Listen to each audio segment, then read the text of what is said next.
Coffee and Cream on Hail Varsity Radio with Andrew Rogers and Damon Benning. Short. Reeves for three. Good! Austin Reeves with the shot of his life. 2 minutes to go. Lakers lead by 6. The Cubs have just gone back-to-back.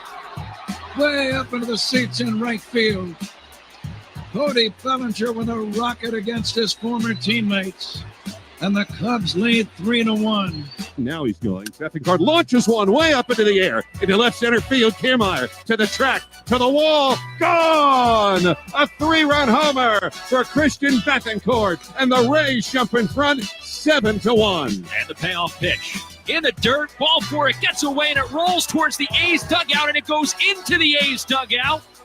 So 1 run scores. Marte took a big turn at third, but Scott Barry is placing him there. Either way, the Mets lead 4-3 in the 10th. One with a strikeout and a walk. He swings and hits the ball to right field. That's hit well and deep, and that ball's a gunner. Nootbaar ties the game with his first home run of the year. It's not a negative thing. We have to earn the right to say that we're a good team, and we have to fight to be a good team. It's like, I tell the guys sometimes the hardest thing in the world to do is to stay the heavyweight champion. You fight and grind to get there. You're so hungry to get there. Sometimes when you get there, you relax. I don't want our guys relaxing, and I don't want our staff relaxing, whether it's recruiting, whether that's football. I think sometimes we have a tendency to be like, oh, well, things are going to be better now. No, you got to make them better. You have to fight. Hey, good morning. Coffee and Cream in the morning on Hail Varsity Radio, powered by Currency. Monday, 590 ESPN Omaha. Live on Twitter, live on YouTube. Happy to have you with us alongside Damon Benning, Andrew Rogers. My voice is gone. I can't use my glasses. I am very hoarse. Why? From this weekend. This is my horse. My horse is amazing. Well, I always get myself in trouble when the DJ really starts going. Oh, Lord. I'm a dancer. I'm like Kevin James in Hitch when you hit the dance floor. Get up! Don't ever do that again. What? Q-tip. No, I get out there, and it was cool because of the wedding I was at over the weekend. Didn't really have a true DJ. They did, but he was just playing Spotify. Oh, okay. But he took recommendations all night. And could do it right off the bat. And could just add it to the queue. So, there was a good spread of music. And, of course, it started clean early on in the night, kids at the ceremony, kids at the reception. And then, once 8 o'clock hit, which at that point, it felt like midnight because we were up for so long throughout the day. Lights go off. What's the contraption that shoots all the colored lights everywhere? Shane? Not just the lights. It's like a disco ball, but I see multicolored lights. Yeah, right. And I like contraption. That's then the beat just completely changed. Yeah, dropped. Where it went from "Remember Me," Alan Jackson, to "Bop" by Lil Baby or to Baby. Excuse me, Lil Baby. It went night and day. So where was the wedding? To Hard. It was in. This is funny, man. It's in Salisbury, Missouri. Which, if you've never been to Salisbury, you don't need to go because I can tell you everything about it. I drove past some randoms in Missouri. Which this drive was boring. I always tell you, going back to St. Louis is a really boring drive. But you're on the highway, so you can really cruise. Mm-hmm. This was man, you take this turn at St. Joe, and now you're taking these back road highways. Oh, you should have dropped. You should have dropped me off. I should have. We played at the Hy-Vee Arena and then had the double dip to go a little further to Lee Summit North for this camp. So kill two birds with one stone with both little dudes. Well, we could have talked being in Kansas City. We could have talked the whole way, kind of like Sauter and JP. I believe every bit of that conversation. Oh, what DB mimicked with Sauter on Friday legitimately happened on their road trip over the weekend. Yeah, what else were those two going to talk about? Yeah. Well, at some point I'm like, man, maybe Jacob's I'll just pull out my phone. He'd probably be the guy too that pulled out his laptop and started doing work. But Sauter, can I get a hotspot? Sauter wouldn't let him get a word in. No, so I'm driving with Ashley, and the reason I said we could have talked the whole time, Ashley's a sleeper. She likes to say that she's a great car pal, but really she's like, hey, I'm going to take a nap. And I'm like, that's cool. Like, I'll listen to the radio. Like, I'll put on my podcast. But then at some points, I'm like, man, I'm getting tired. Like, I need some interaction. Yeah. I need some conversation. But the reason I found out it was Salisbury, we go to this bar Friday night in Moberly. That's where we were staying. So we stayed in Moberly. The reception was in Salisbury, and the wedding was in Glasgow, which was like a 40-minute drive from Moberly. So we go to this bar, and this random group of girls that obviously knew we were outsiders in this town came up to us because we were dressed kind of nice. We just got back from the rehearsal and the rehearsal dinner. And the question that they asked wasn't like, hey, are you in town for a wedding? It was one of two options. You're either in a fraternity or you had a funeral today. That was it. Like, those are my two choices. And I'm like, I'm going to go with C and say, no, we're in town for a wedding. And then they said, well, where's the wedding? And I said, it's in Glasgow. Glascow. Glasgow? You mean Glasgow? So that's what we're doing. You're a stranger, and in typical DB Fast, you'd be like, oh, that's what we're on? Exactly. And so then I'm like, yeah, Glasgow. Was the reception in Glasgow? Because there aren't a lot of venues. No, it's in Salisbury. Salisbury. Did you hear him? Salisbury. Are you joking? No. Salisbury.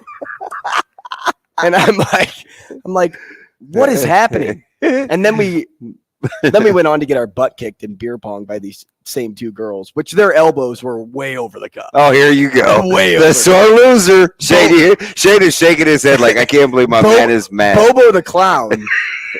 Just way over. Are you mad? Are you mad? Are you mad right now? Man, they kicked our butts. Wow. You seem very hurt right now. You're gonna. So that's where I was over the weekend.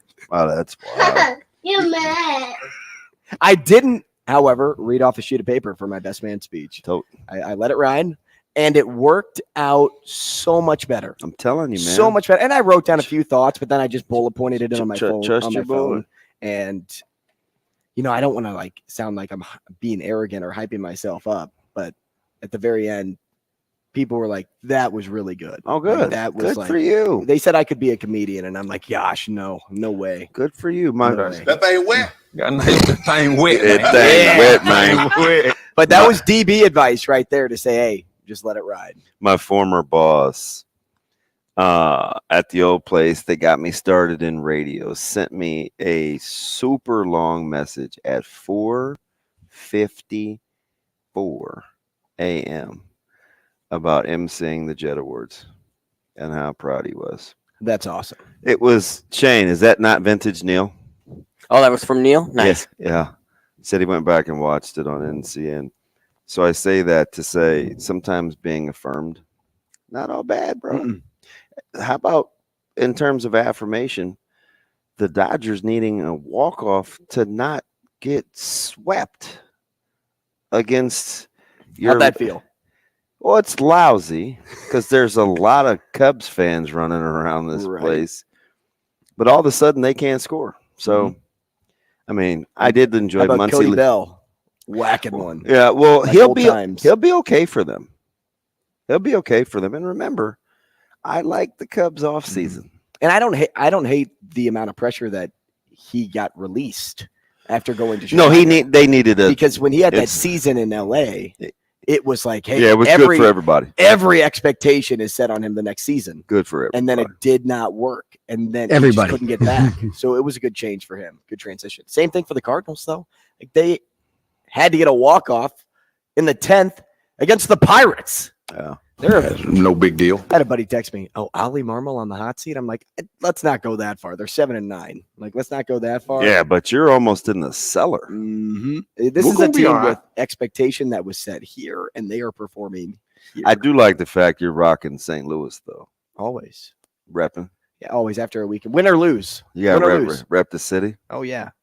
STLSC, speaking of repping the city, Oh, man. they are fantastic.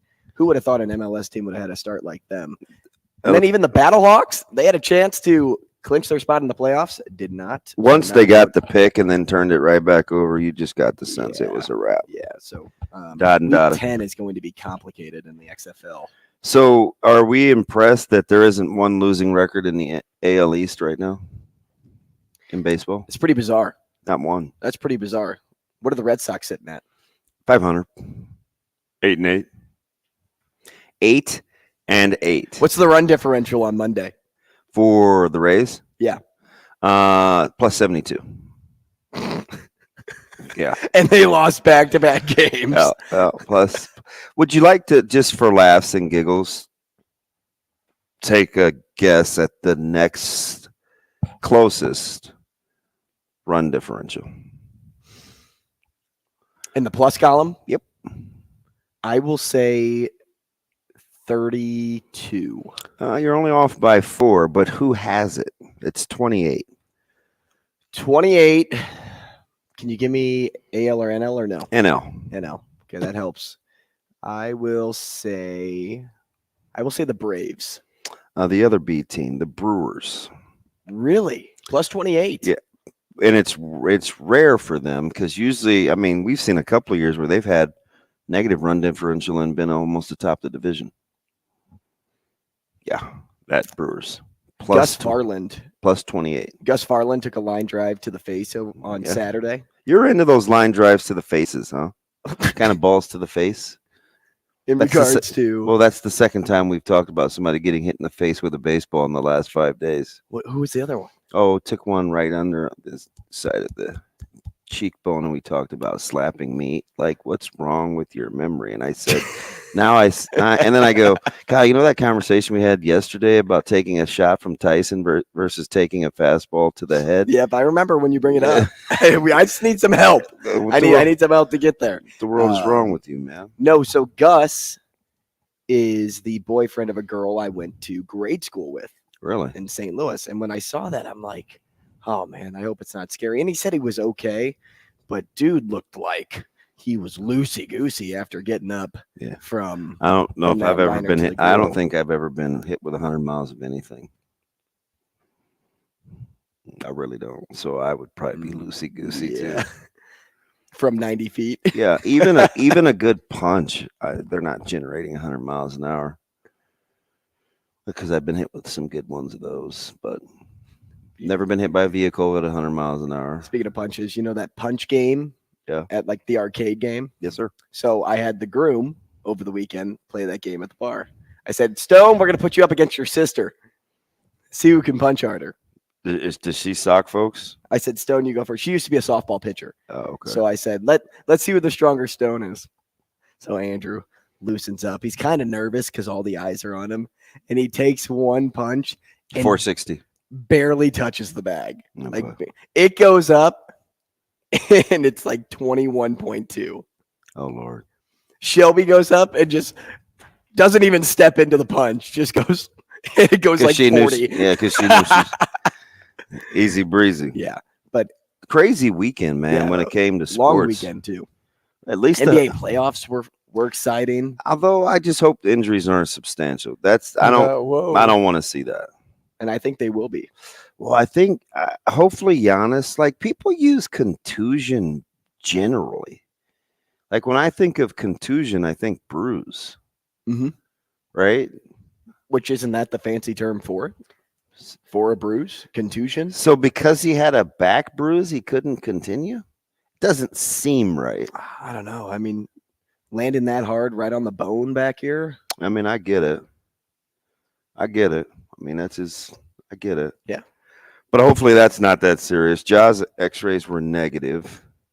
Although when he was doing his presser, did not sound confident that he was going to play anytime soon. No. But it was already hurt. So I don't know, like if he was just getting by. Because remember, he didn't shoot a 3 until he made those 2 back-to-backers. And I think that was maybe in the third quarter. Yep. So he, and it's not like he's firing it up from distance all the time, but he wasn't even really shooting jump shots, as though that may have been a problem. But Memphis is probably in trouble. Very much so. But especially with how the Lakers are playing. But we kind of like the Lakers to win that series anyway. Yeah. But you have to remind me before we get too far into this deal, ton of stuff to cover, rules presser, which, by the way, I kind of think I'm onto something. Living in your head? Well, yeah, that. But I do think we're onto something when I said, gosh, so now let's make that 3 pressers in a row where he's apparently trying to get a message across. Yeah, I said to you this morning, I go, somebody made him mad. Yeah, I don't know if it's as much anger as much as I think when he talks about intentionality. Maybe he's intentionally making folks uncomfortable. I just think somebody said because you're talking last Thursday, Tuesday, then today, yesterday, or Saturday, where he's like, you know what? Keep the seat hot. Well, yeah, somebody though is living in Candyland, and he's like, no, we're not. Why you got to be a Candyland reference? Well, I just was thinking more of like a sunshine, lollipops, and rainbows, but I was looking for the land. Guessing you never seen Django Unchained. Oh, yikes! Yeah, not that. No, I don't think so. We're not going there. I'm thinking more of that board game, you know. Oh, the candy cane forest. Good morning, man. Making sure you're up and you're trying us. to get to Elsa at the very end. Man, the snow princess. Wrong game, BB. Wrong game. No, so I like it though, and he keeps using my word that I like. You got to grind because iron sharpens iron. He said that again too. Yes, he did. It's definitely something. When I get some courage, I'll ask. Well, and this is an exciting week too. Maybe during pregame. It's a week pre-scrimmage. Nebraska fans have been looking forward to for a while now. It's exciting. You kind of get to fill that empty void that's been missing since the end of last football season, and you get to see at least these guys finally put it all together on the field. Who knows what the format's still going to look like? He didn't really have a good answer for the question because he doesn't know who's going to be healthy and who's not. He does want to play football, but he wants to scrimmage. Yeah. He wants to scrimmage. He wants the ones to go against the ones and the twos to go against the twos. Yeah. And that's the only way to get better too. Why would you match yourself up against, the guy second in line when you're trying to give your ones the best reps possible? Fresh off a Saturday scrimmage where I'm not so sure that went the way that he wanted it to. And maybe that's why he was a little ticked too. Yeah. It could have been internally. Maybe it was some players thinking like, hey, we're better than we actually are. He's like reminding his team, no, we're not. We still have a long way to go. Yeah. But kudos to him on addressing the problems, but also saying, hey, we are further along than I thought we'd be in this process. Like he didn't start with that. He started with, no, we have a lot of things that we need to address, especially not letting go of the football. But at the same time, I'm telling you, these guys are working. I think Saturday was another testament. There are no guarantees. Listen, I'm not saying it just to be saying it. There are no guarantees right now with that quarterback spot. I think it's going to continue to be an evolution process. See, I'm with you, and I've heard already people, and I'm going to say people because I've heard it from a bunch of different sources, from fans, from media members, from whoever, that are locking in Jeff Sims. Oh, no. They're just – I had a buddy that I was at the wedding with that's my Nebraska guy that was talking Jeff Sims all weekend. And I'm like, are you sure? Like, we'll see. You may be right. You have the best chance of being right now. Correct. But are you 100% there? Is that the avenue you're taking? Shoot, are you? This is are you 80% there? This is not hey, we need somebody locked in. I know people want that, but I said it on Friday how fascinated I was with the fact that nobody's has a position that's locked in. Yeah. Everyone's job's up for grabs. Now, if you really got down to the nitty gritty of it all, you'd say, yeah, it's probably likely Ben Scott is starting on the line, right? You'd probably think like, oh, okay, like Nash is going to start. I think you can find those guys that will play. Newsome will play. Farmer will play. But that doesn't mean that they have a position yet. Yeah. And I just find it super interesting. Where's your guy, MJ Sherman? Yeah, MJ, I should have led off with all three of my guys. Yeah, Gunnar Gatula on the right side, and MJ Sherman. Yeah, all my guys. Oh, Malcolm Hartzog in the back. Yep. That. Those are your teammates. I mean, how far separated are Harburg and Sims right now? Yeah, that's good. That's a great question. That is a great question. Hey, Shane, do me a favor. Play clip 6. See if we can get an idea on what maybe the format will be with a spring game. Play Rule 6 for us. Yeah, we had 2 guys that got banged up during the scrimmage. It looked like Judy got hurt early on. John, Goodman got hurt later on, but nothing. I don't think it's major. Like they rolled their ankles, so came out of it, I think, pretty healthy. Unless something comes up to tonight or something. Sorry. I like that laugh. What kind of dice would you be willing to roll at this stage? Let it rip. Let it ride. Just see it. Let's see it on the field. Let's see it in front of fans. Let's see if it works. We got a ton to get to with the lineup today, which Sam McKewon at 8 o'clock. I don't know how we're gonna parse through it because I've got to figure out how long I can keep Sam, but that's okay. Then we got Brady Oltmans, and then we'll talk with Kevin Allen. It's so funny because we give Sam the longest segment, and we're like, maybe we need another 10. Short form podcast. The heck with radio, because I need clarity on something before the end of the show. I want to know, and I can't remember who asked the question in the 6-pack because I took the field, but I think this team may have been inside the Big 5. So I need a rundown again of who was in the Big 5.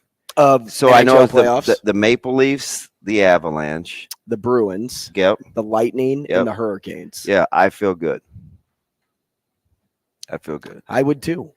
No, because I'm going to ask. No, you took the Big 5, right? Yeah, I took the field. Oh, you feel good about the field? Yeah. Oh, okay. No, I feel good about the Big 5, especially when I saw their odds to win the West. Whose odds? Now we call that a tease. What? You tried to Jedi mind trick me?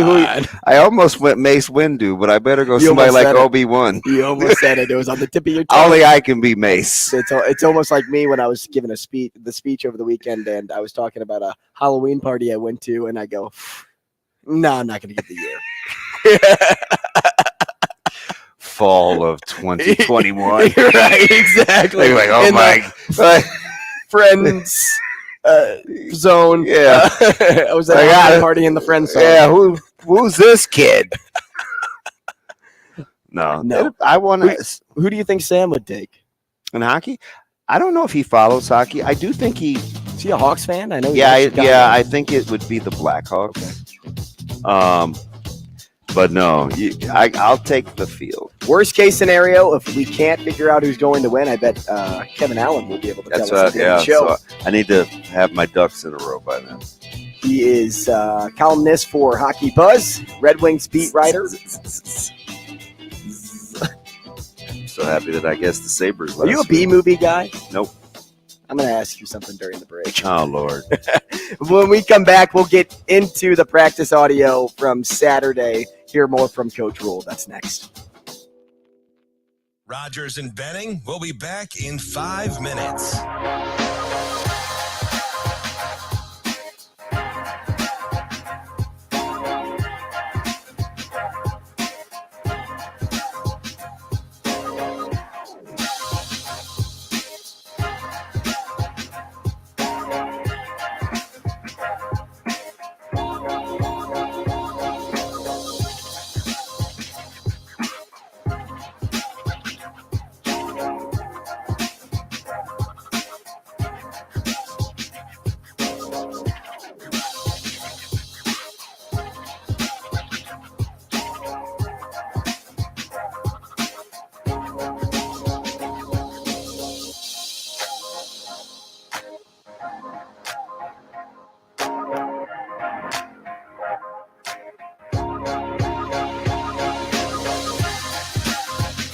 Rogers and Benning will be back in 4 minutes.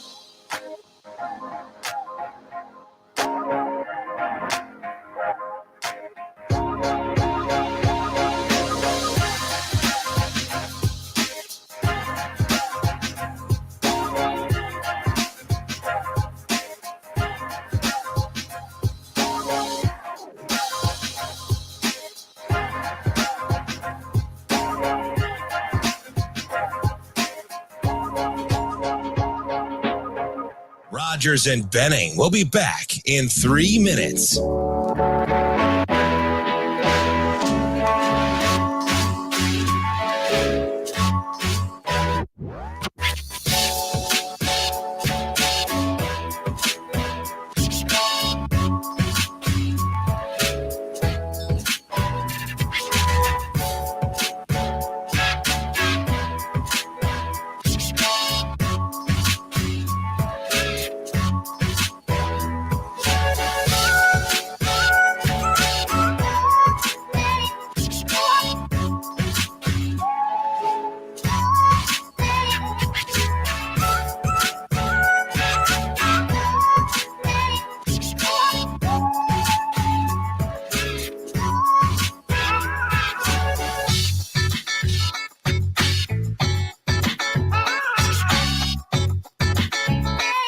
Rogers and Benning will be back in 2 minutes.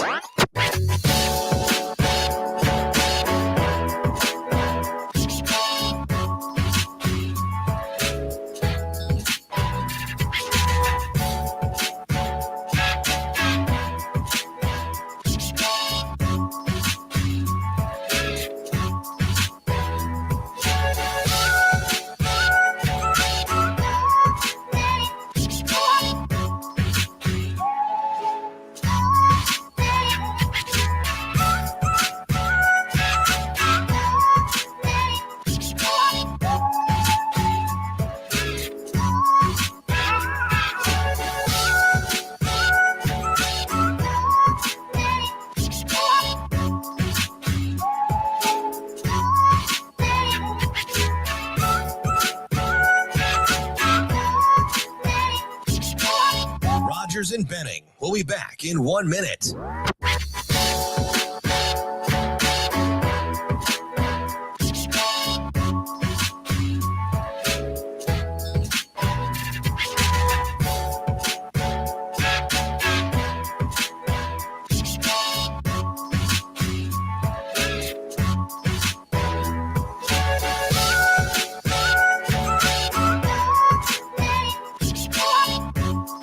Rogers and Benning will be back in 30 seconds.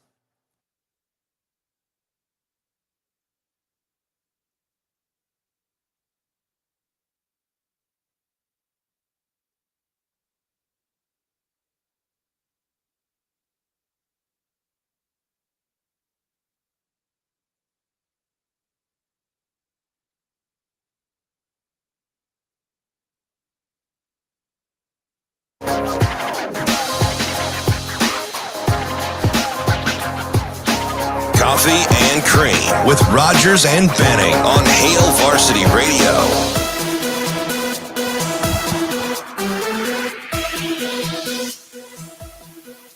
Welcome back. Coffee and Cream in the morning on Hail Varsity Radio, powered by Currency. We're live from the H&H Chevrolet stage at Hail Varsity Club. If you hear my voice give out at any point, it's because I was yelling and screaming to Mr. Brightside over the weekend. Who's Mr. Brightside? Jealousy turning. No, you told me about that, man. I don't even know why you're into that. Well, they like that song because they went to Mizzou, and you know how they put in the expletive and then put KU after it? Yeah. When the beat really drops. Go KU. Yeah, go KU. Kind of like what the fans do here. Go Iowa. Yeah. Like go Hawkeyes. Yeah, that's what Got him! that's what they want to say. But no, I'm recovering. The voice is trying to come back, and then I have to do the same thing next weekend. Same thing. In Punta Cana? In Punta Cana, which I looked at the weather Friday, Saturday, Sunday, chance of rain. Oh, don't be that dude. This is like all these pieces. My sphere of influence is like got they're miffed over the spring game weather. I'm like, man, listen, it's 50 in April. We'll be fine. I'm not. You can play football in the rain. You can't go to the beach in the rain. Oh, Claude, We'll be all right. Exactly, Doc. So I'm kind of happy the spring game. I don't want it like it's spring. It's April. It's Nebraska, and we need the precip. A lot of recruits coming this weekend as well. Kinda. Like, I feel like it's a decent. Yeah, it's field. a decent weekend. And it kind of goes back to what we were saying earlier on in the first segment of the show when Coach Rule was talking about the message and earning the right to be a good team, which he thought they'd be at this point, which is kind of cool. But they're still not a good team, is what he ended up saying. Yeah. We want to be a good team, but you have to earn that point. And what's a side effect of that? Getting recruits to commit. That's the side effect of being a good team, a good program, which we kind of saw that with Michigan over the weekend, getting a pretty good offensive tackle. But at the end of the day, until you can get there, you're not going to win a recruit just by bringing them in for a weekend. You have to have that sense of, I can be successful here. And that's the message that he said over the weekend, set forward for his team, and also added in why they won't relax this week. Because they don't get to relax. They don't have the right to relax. They have to work hard, and they have to give it their all every single day, or else they won't be ready for what's to come. Well, I think at the end of the day, I mean, I think when you have that conversation, you have to kind of start with where you think is it where the coaches thought that they would be? Is it where the fans thought they would be? Because when you're relative to like, it would be where the fans based the on starting point. Saying. Because some people, if you talk to those people now that say, my favorite line is, I just want it to look like football. Right. And I think I know what that means. Right. You don't want to see balls on the ground. You want to see people kind of fly around. I think you want to see contact. Right now, it looks like Moneyball and spring training. The occasional big plays. But do you think like what's it look like? Because inevitably what happens if the offense moves the ball too much, defense is going to be in trouble. And if the defense is too dominant, then all the talk we heard about potentially being better up front is like a moot point, right? So I think what's the benchmark? Do you just want to see do you want to see a bunch of 6-yard plays and then have people say, it's not capable of making the big play, but we didn't give up any, or something like that? Like, I don't know. It kind of depends on the frame of reference. I don't really know what I want to see, except for I want to see like versus like, because I like the fact, and I think, was it Bullock's dad? Somebody said something to me a couple of weeks ago at a practice. They go, it's just cool to see everybody get a chance to win a job. So if that's the case, it could be fairly competitive, right? Like if you have some guys from off the radar that hadn't had a chance to maybe win a job. But I think the fan base has to be prepared for that too, right? If Ty Hahn beats out, let's say Victor Jones as one of the top however many wide receivers, it can't be, man, we heard about Victor. You know what I mean? Because in one vein, if we're embracing the competition and it being wide open, then you may have to have some of the recalibrate the expectations that somebody can win a job that you weren't planning on. I mean, that's just how good competition goes. And I love that you brought up competition, because that's what Coach White brought up on Thursday in regards to saying, hey, there's no dead set, locked in position right now. because we want to make it competitive for our guys. What does competition do, right? Competition brings out emotion that you can't capture anywhere else. It puts a sense on focus, on camaraderie. You can hit the successes and the failures by presenting competition, which is kind of like when Coach Rule was talking about the punch being thrown at practice over the weekend. That's intensity. That comes with competition, whether it's good in some eyes, whether it's bad to some. You kind of have to balance the two and think about both viewpoints and say, like, hey, you're passionate, which is probably why it came out, but you can't do it at the same time. Hey, you have to hold yourself accountable. Hey, Shane, what clip was that where he talked about the end of practice? I want to think it's... Is it 7? 8, maybe? 8. Shane, play clip 8. Okay, I can play 8. Yeah, and I'll make sure I couch what I said. I'm not saying that we're not where I thought we would be. I'm just saying we have a long way to go to get there. I think Ed's done a really nice job. The way we look at special teams is we try to teach a lot of fundamentals that carry over to other positions. It's not it. I feel like it was a longer clip, though. And was it buried in an answer? Mm-hmm. It was buried in the answer where he was not very happy, or it was the game day situations. Right. Where he wanted to put them through multiple situations. Shane, if you don't have it, I am going to send it to you because I'm not so sure that we exactly cut that one up. And Shane, I have just now sent it to you. So we'll cue that up. But he was talking about making winning plays late and winning situations. He broke it down into like good players and bad players. He's like, people think good players make good plays and bad players make bad plays. But sometimes you do things out of character on either side, right? A bad player can occasionally do something good and a good player can occasionally do something bad. And he was talking about going through all these scenarios where he wants to put them through it X amount of time. So when they get there and it hits them, that they're not going to hit panic. And I think maybe it was Adam. Somebody asked, it was Adam, right? I think on Twitter. On Twitter, is how many times have you said this to yourself in the last 5 years out loud? It was like 26, right? Because when I look at, that's about the number of games where I said to myself, for all the conversations we talk about talent, if you just do one or two things different when it matters, the result can probably change, even though no singular thing really can dictate the outcome unless it happens at the end of a game. But my point in saying that was, if you do the little things, you put yourself in a much better position to win, even though all these other things aren't going your way. You need better this. You don't have as good of that. But yeah, if you compartmentalize in the stretch in the final drive against Michigan, potentially at home and the place is going crazy, if you just take better care of the ball, right? Like, you're okay. You talk about those close losses. You're beating a team that's going to make a run at the playoffs. But everybody talks about we need more talent. No, you need to control what you can control and then let the rest follow. Right. You can always get better players, but do the small things. Get a quarterback to the ground in West Lafayette. The worst runner on the field. Get him on the ground. And it's a different conversation.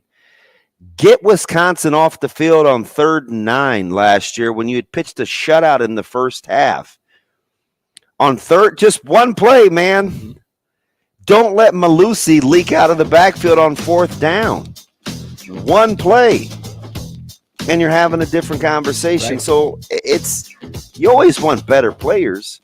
But, man, sometimes if you could just make it when it happens instead of that sphincter puckering up, you give yourself a chance. As you said in the fourth quarter, one play can change the game, but middle of the game, one play doesn't change the game. Yeah. But one play dictates the game. It can start a trend and a bad trend. Can't lose it early, but it sure can't put you behind the 8 ball. When we come back, we'll hit on that clip that DB alluded to, and we'll talk about how those situational moments can help this team moving forward. That's next. Rogers and Benning will be back in 4 minutes.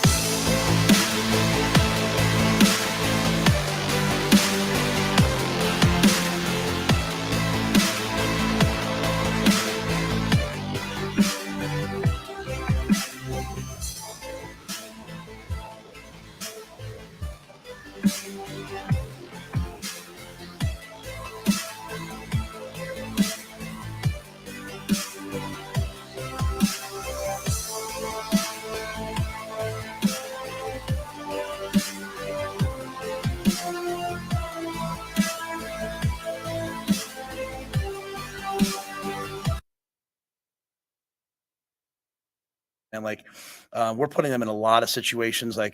We finished today. It was, I think it was Keith, it was like 9 seconds, balls on the 9, no timeouts, you're down 4. And they're having to process that real quickly. How many downs do I have? I have 2 downs. And then we didn't score. And then we had a guy on defense punch a guy on offense. And then it was a flag, right? So, and I won't say who it was, but that happened, right? And so it's not real cool. And I'm not the cool guy, because the defense thinks they won. I'm like, no, untimed down. Right. And I scream at the defense and I make them run a gas, or the coaches too. And they go sit on the sideline. And then there's one play left and Jeff scrambles around. He hits someone, Marcus, I think, in the end zone for touchdown. And I told the offense, if you score, run right in the locker room. They run right in the locker room and the defense has to stand there. Right. The defense won the day. Right. The defense won the whole scrimmage. But at the end of the day, they didn't make the play at the end to win it. Right. And it wasn't anything physical. It was just mental, our awareness of the situation, our awareness of doing the right thing. And so I believe that good teams do good things and bad teams do bad things. And most of the world believes good teams have good players and bad teams have bad players. Well, good players do good things, but we have a bunch of talented guys. I just got to keep bringing them along situationally, where they get, because we're going to be in games this year, man. It's going to come down to the very end. And I don't want our heart rates going through the roof we're so nervous. I want us to have been there 100 times. So the situational football this week, I think, can be really fun. I went and practiced against Coach Belichick and saw the way he did it. And so I stole that from him. And so I do it with the guys and just keep throwing different situations at them at different times. And the coaches can barely hear it. And the players are having to communicate to the coaches. So that's a long, long, long answer.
Coffee and Cream with Rogers and Benning on Hail Varsity Radio.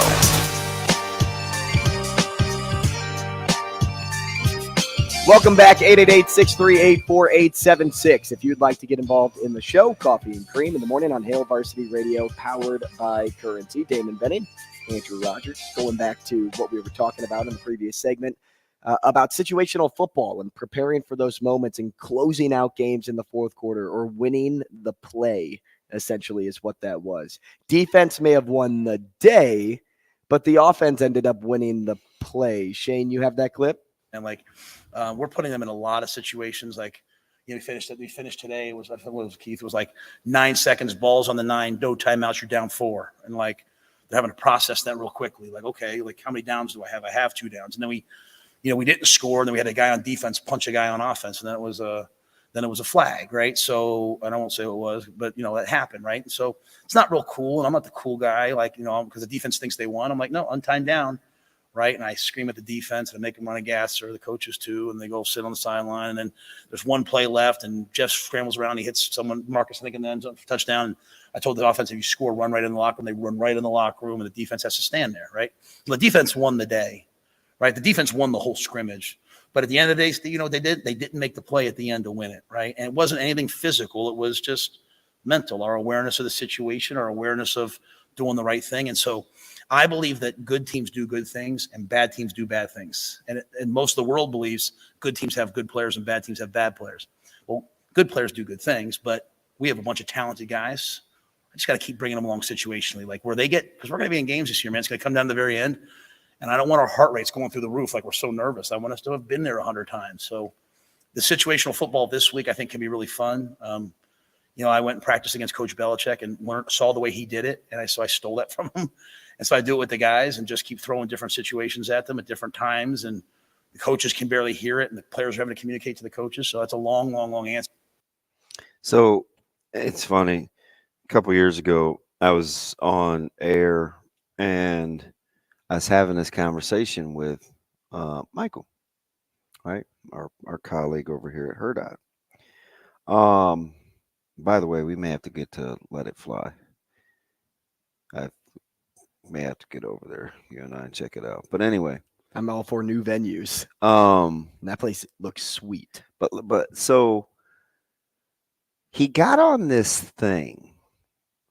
And we didn't have a word for it at first. He was describing all these things that happens in the course of those games. And he would he probably wrote it down. He was talking about havoc plays and getting behind the sticks and down in distance. And he goes, what am I talking about? It's like, it's like their situational awareness is so bad. Like what's wrong with our situational awareness? And I remember for like 3 weeks, situational awareness was like the word of the show. Of the day. Seriously. You know what's happened? What I just say to you 5 minutes ago off air. We were talking about food. And I go, man, that's just lack of situational awareness, right? Like, where am I? What am I doing? So once he said that, and I started, it kind of came to fruition. You can ask our guys at Westside. I say it all the time, just as a built-in practice. Where am I? What am I doing? Where am I? What am I doing? I don't care if you're on the sidelines. I don't care if you're on the field. I don't care if you're in the classroom. Just take every minute or so, take some quick self-inventory. And after time, it gets super repetitive. Or just emotional memory.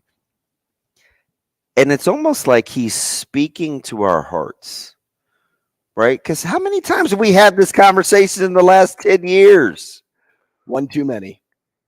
Situational, just making plays.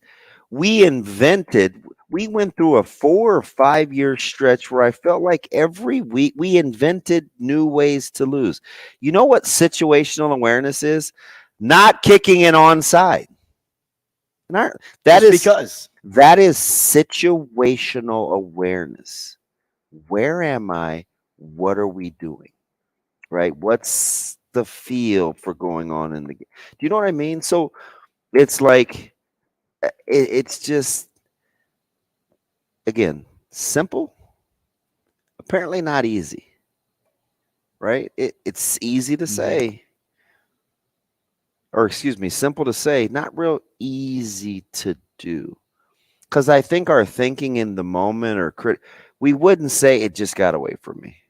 We wouldn't say some of the excuses that we make when we make shoddy decisions if our situational awareness was better. Was active. Now there's this thing called free will, right? Like, I get it. You do you, but live your life. But the buoy, the balance, like, I think we would be amazed if we check that a little more. Where am I? Even if you're driving. Every couple 2-3 minutes. Oh, that needle starts to get to 86. Where am I? what am I doing? Mm-hmm. Right? Give yourself a chance to not. Should I slow down? To not get pulled over, right? Just give yourself a chance. Now you can make. Do you risk it? Do you chance it? Like, well, you got to be okay with the consequence. Nebraska was playing Troy, I believe, some years ago. 3rd and 18, maybe 19. And a targeting call on an incomplete pass kept the game-clinching drive alive. Where am I? What am I doing? Hey, it's third and forever. No, hey, nothing cheap. Nothing cheap. Let's say it's 3rd and 7, right? What routes do they like to run? Okay, we got chains, we got speed outs, we got hitches. Sit on chains and speed outs and hitches.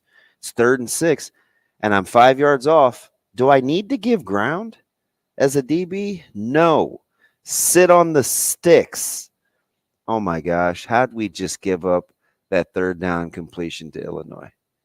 Right? Like, where am I? What am I doing? Sounds simple. Sure isn't easy. Well, and it's a lot of times. Oh my gosh. People like to take chances because they want the greater reward. And unfortunately, sometimes that can sway our judgment. No, I'm with you. Or a person's judgment. Because you think you have done enough to deserve that outcome, that you're okay with taking a chance here or going out on a limb, whereas if you did play it safe, played it a little more conservatively, did the little things just to get there, you can't just take chances and be bad, right? If you're really good, sometimes you have to take chances just to change it up so that people don't know what you're doing. Yeah, if you're playing cards. But you know what I'm saying? Yeah. But like it kind of applies to a lot of different things. Yeah, I get you. If you're not a good football team, you don't just take a ton of chances. No, you keep it simple. You start winning games, you start compiling some W's, and then you take your chances as the season goes on. In an onside kick moment, you're in the Super Bowl. You do an onside kick at a halftime. That chance is worthy because you're in the biggest game. You're trying to do something different. You're trying to surprise somebody, change momentum. Opposed to week 0, and you're in the first game of the season. You don't need to take a chance. Add some things up. Compile them together. Situational awareness. I wonder, like, those stressful situations are important, but you know what's almost as important? Like the outcomes of your decision making. Like, I think understanding consequences is not stressed enough. And stop making excuses for people's consequences. So you know, it's like I always felt like people should add more to it than they were like, you know, like, man, life's about choices. Some of them are good and some of them are bad. Yeah, I get that. But what you better continue to tell people is they all have consequences. So what the real question is can you live with those consequences? That's like, you know, I always what like to add down to. Can I live with the consequences? If you can't, you better do something different. Hey, if you can't, then let them hang. But if you can kind of do that in the moment, are you prepared to live with the consequences? If that's the case, man, knock yourself out. But if not, let that be your guide to change it up. And I'll tell you, Coach Rule is prepared to live with whatever comes with it. So, and I think but he'll be calculated, I think, in the moment, right? Because he strikes me as a risk reward guy, right? Like, he's constantly always weighing the risk versus the reward. Mm-hmm. And there's but it's never a high risk. Well, we don't know that yet. Well, at least what I've been seeing out of him in short moments. Right now, I think he is very much in tune with, man, we better just do the basics right, just to give ourselves a chance. If we need to evolve and do some other things to spice it up, maybe we can. But he strikes me as the type of guy that is do the basics first. So we'll see how many dividends that can pay early. Ultimately, this team, this fan base wants to win. but you don't just jump to 10 on a scale of 1 to 10 to get to those wins. Why do you think it's been so important for him? And I felt like, Shane, what can you play the clip that I sent you last night? I want to play this one. And should we wait and take it out of the break?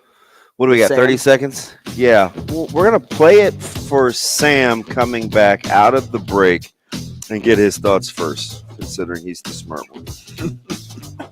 I thought he was, after the conversation with Mitch Sherman, and then I had a meltdown on Benning Bites, kind of alluding to this. Was Coach Rule listening to that on Wednesday night? I don't know, but it was an aha moment because I didn't know. I was like, I think this is what he's after. This is what he's after. I think it really is now more than ever. Exactly what he's after. So, you'll ask Sam next. Yeah. Coming up, Sam McKewon. Sports editor, Omaha World-Herald, here on Coffee and Cream. Rogers and Benning will be back in 4 minutes. Mental.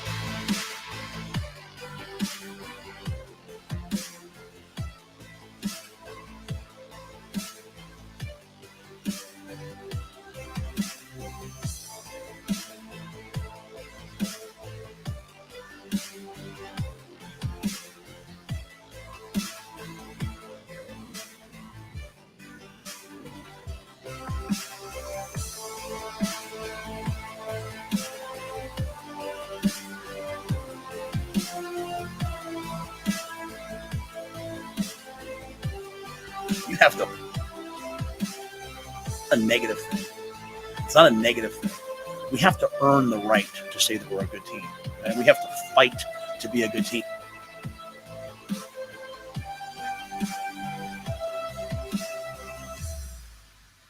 Rogers and Benning will be back in 3 minutes.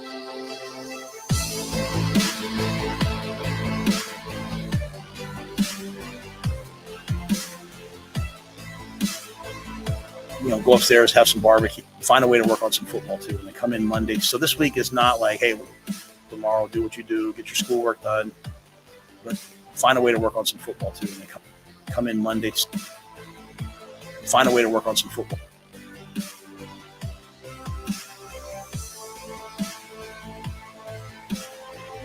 Come in Monday on some football too, but find a way to work on some football too. And then come in.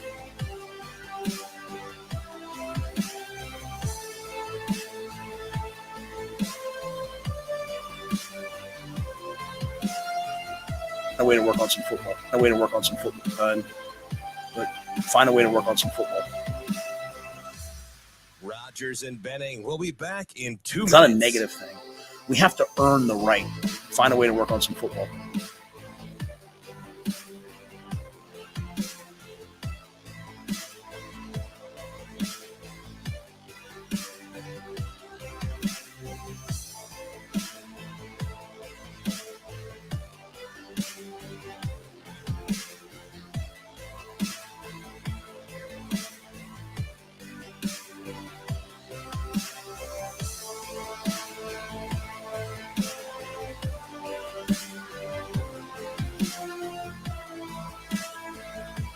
Here is the sports editor.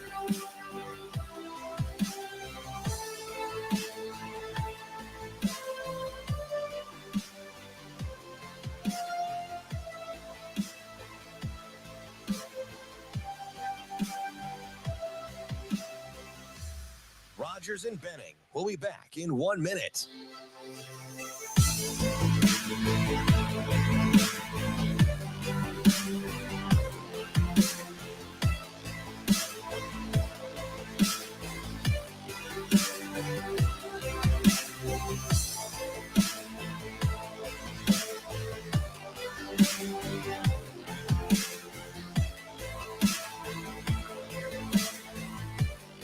Rogers and Benning will be back in 30 seconds.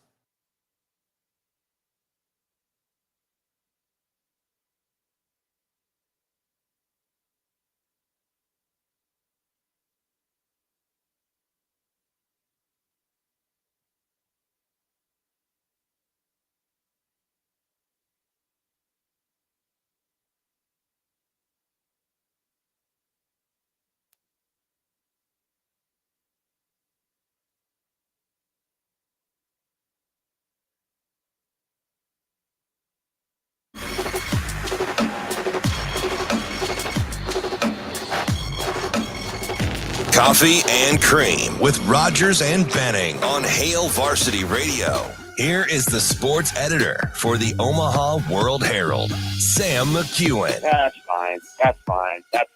Sam McKewon. We're gonna throw the ball, and you just stand back there and throw it where you want to go. And that kind of thing. Sam McKewon. Are you guys going? Sure. Now, Sam McKewon. It's not a negative thing. We have to earn the right to say that we're a good team. And we have to fight to be a good team. It's like, I tell the guys sometimes that the hardest thing in the world to do is to stay the heavyweight champion. You fight and you grind to get there. You're so hungry to get there. Sometimes you get there, you relax. I don't want our guys relaxing, and I don't want our staff relaxing, whether that's recruiting, whether that's football. I think sometimes we have a tendency to be like, oh, well, things are going to be better now. No, you got to make them better. You have to fight. Like we're not a great team yet. So I want us to be a great team, and they want to be a great team. So I'm just like, that's my message is like, man, go upstairs, have some barbecue, go home, enjoy your weekend, go to church tomorrow, do what you do, get your schoolwork done, but find a way to work on some football. How easy is it? He's different, man. Wow. Plucking thoughts and words right out of your head.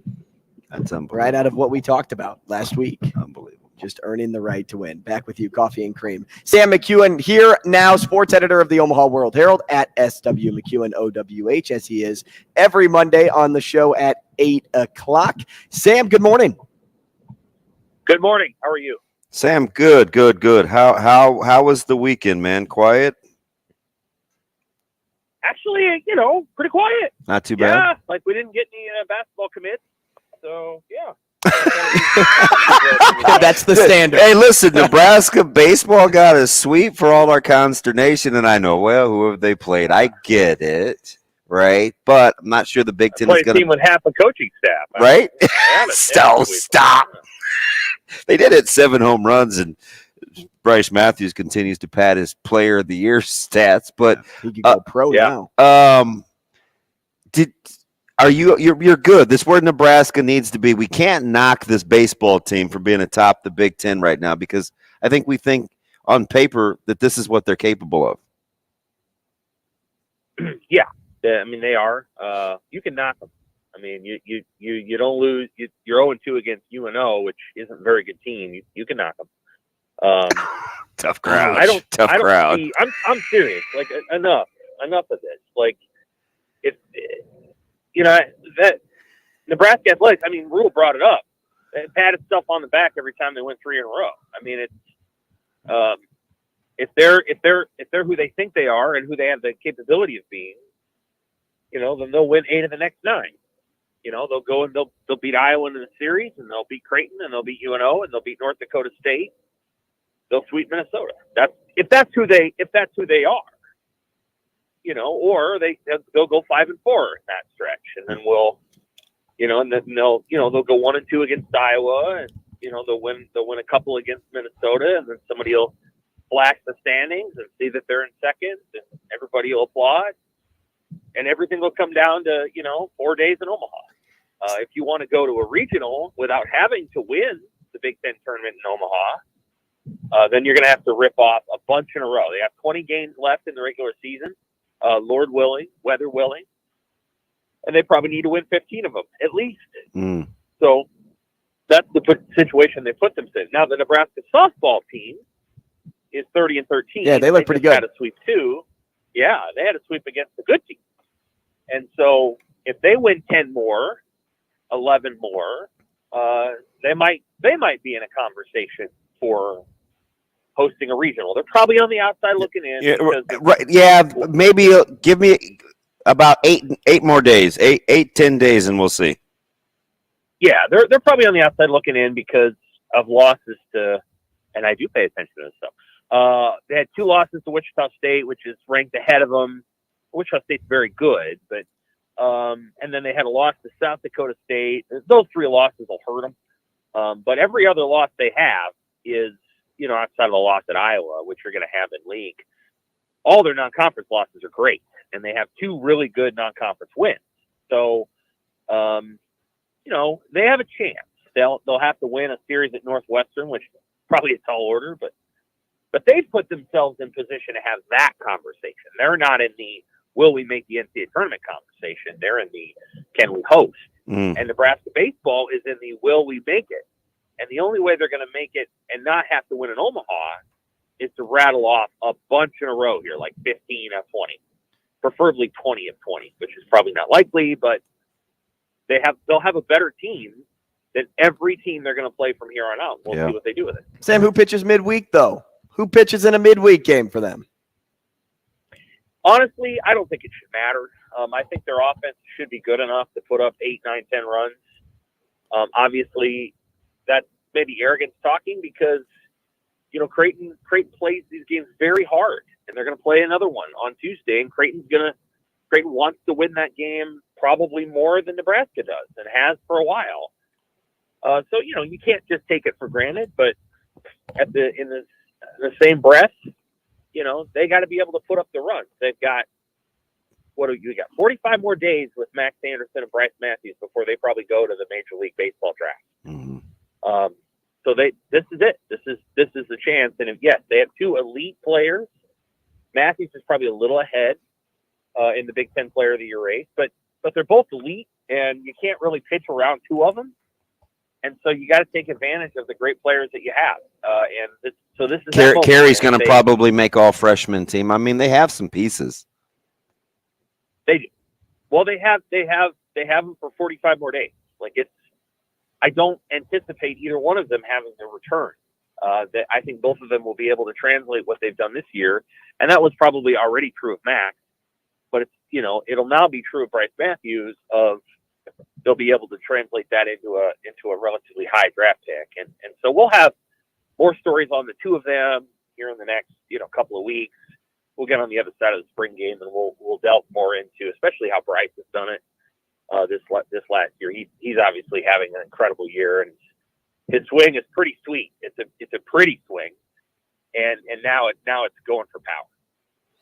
Sam, we heard the opening clips, and I was kind of thinking it after his last 2 pressers, and I think I asked you last Monday. I said, "Are we kind of on to something?" But now, once is a fluke, 2's coincidence, 3 is he's trending.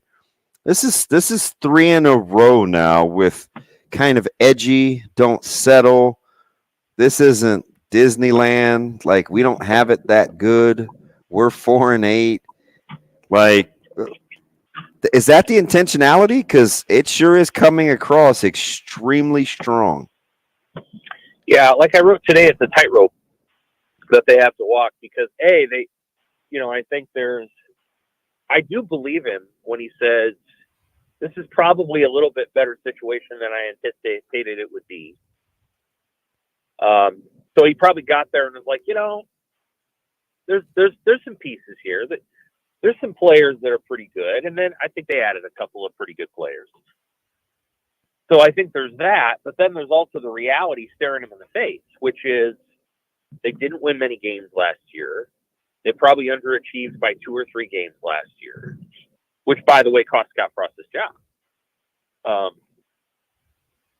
And they've underachieved now for 5 years. The Riley's last year, that team was a mess, and they fell apart at the end. They had more talent than 4-8 too, but the culture there was kind of screwed up with Diaco and Riley. So that one's more of a crap show. But the 5 years Frost was there, I don't know that the culture was great, but it wasn't what was going on with Diaco, and yet they didn't win.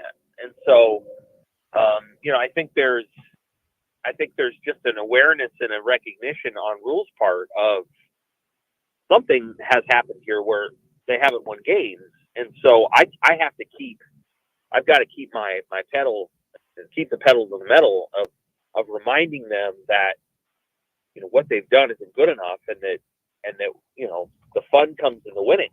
And that's just been hard for this program to come by. So I think what he's trying to do is he's trying to do them right by reminding them that there's a lot more to the story and that they can't just be satisfied or settled. Sam, do you find it interesting that there are no dead set positions locked in place just yet.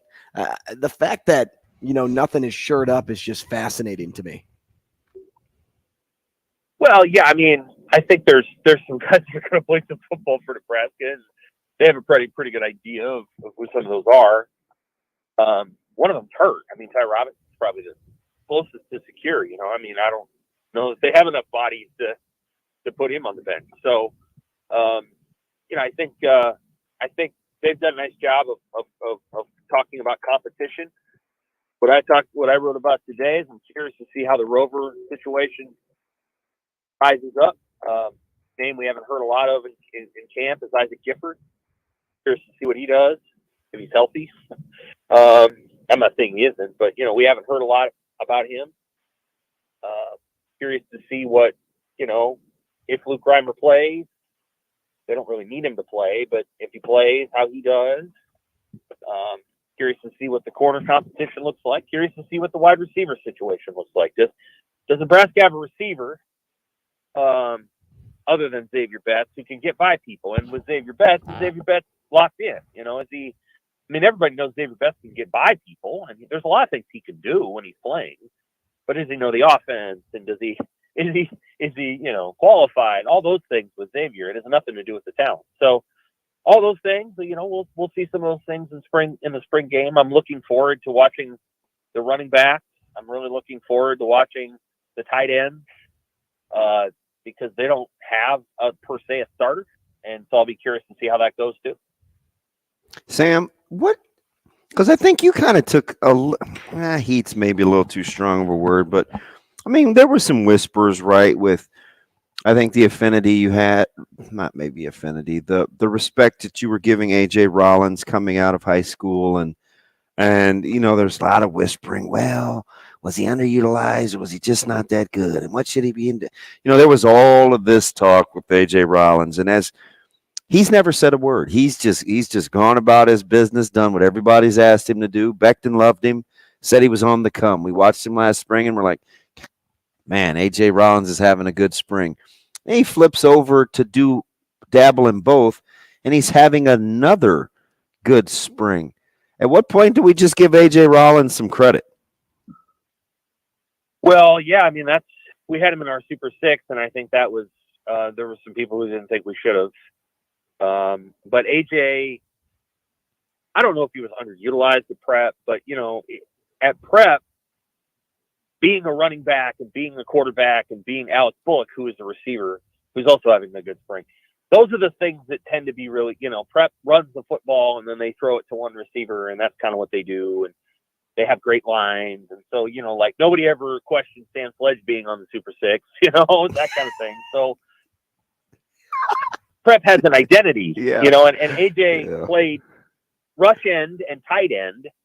And, I think those positions in any high school program in Nebraska are not necessarily, the positions. I mean, Maverick Noonan benefited from playing alongside a great line and all that other stuff. So I don't want to get into that.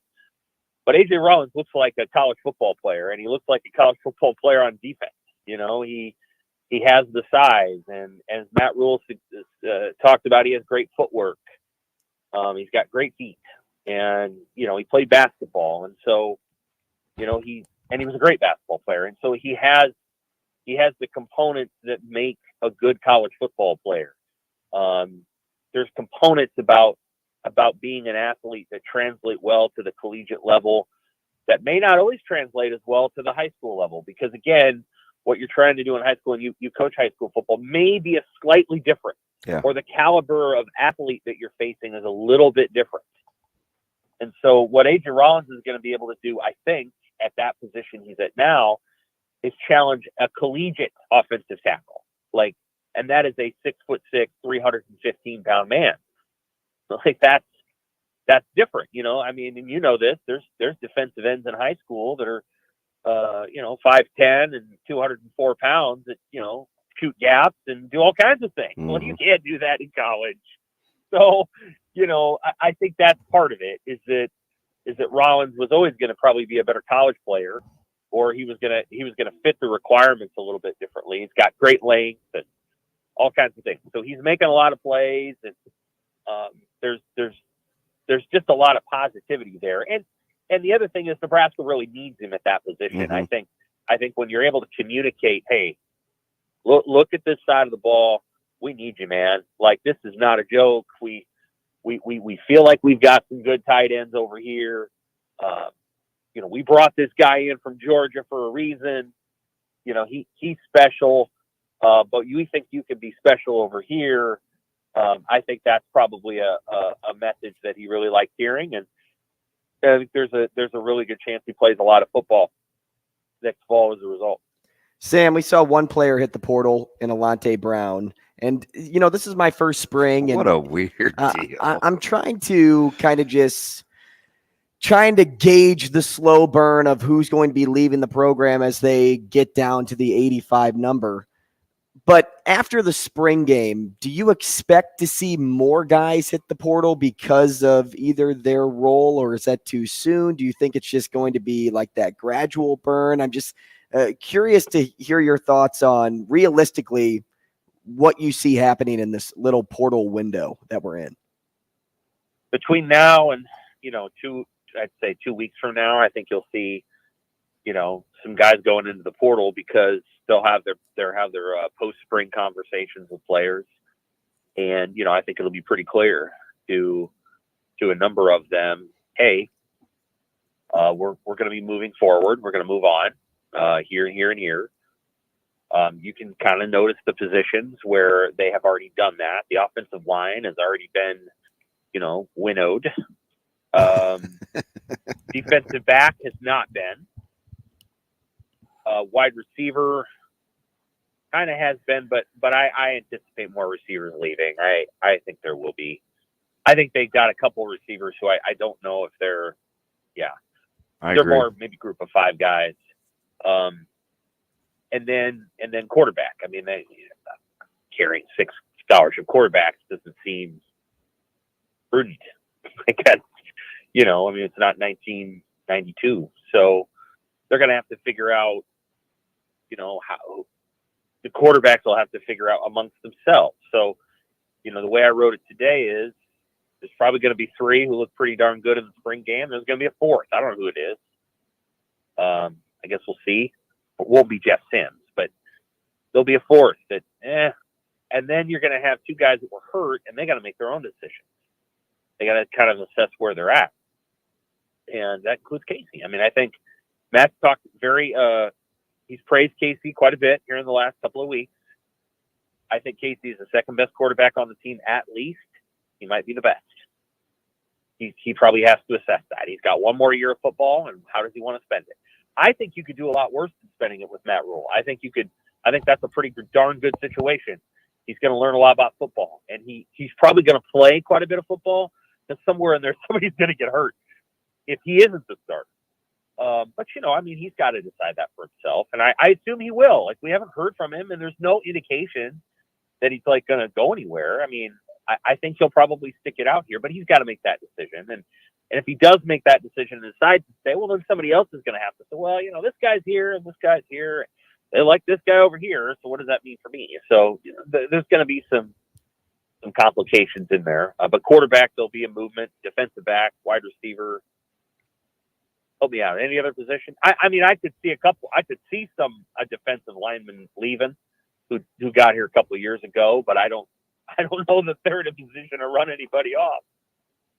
Sam, it's interesting that you bring up Casey because I think he's kind of just the guy laying in the cut. I've long maintained for the last probably 6 weeks. He's the type of player that kind of can make you uncomfortable as a coach if he's not playing because I think you know what you're going to get, right? And I think there's some value in that. If being great is just being good all the time, how consistent does this quarterback spot have to be for you? I think there's components obviously of quarterback play that are related to the other people on the field, and then there's components of what you're asking them to do.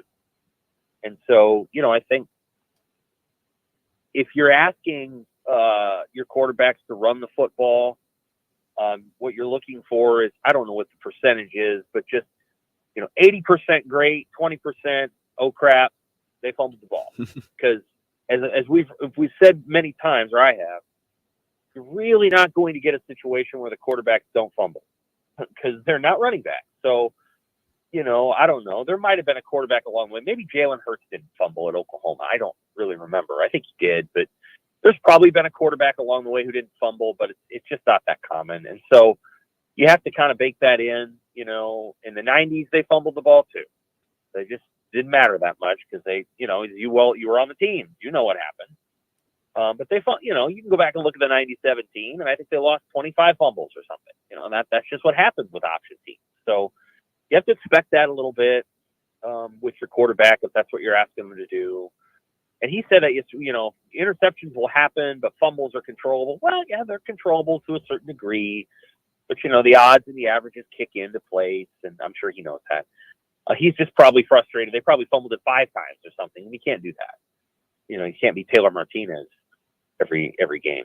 And so, I think there's a kind of sense there. And then what do you ask them to do in the passing game?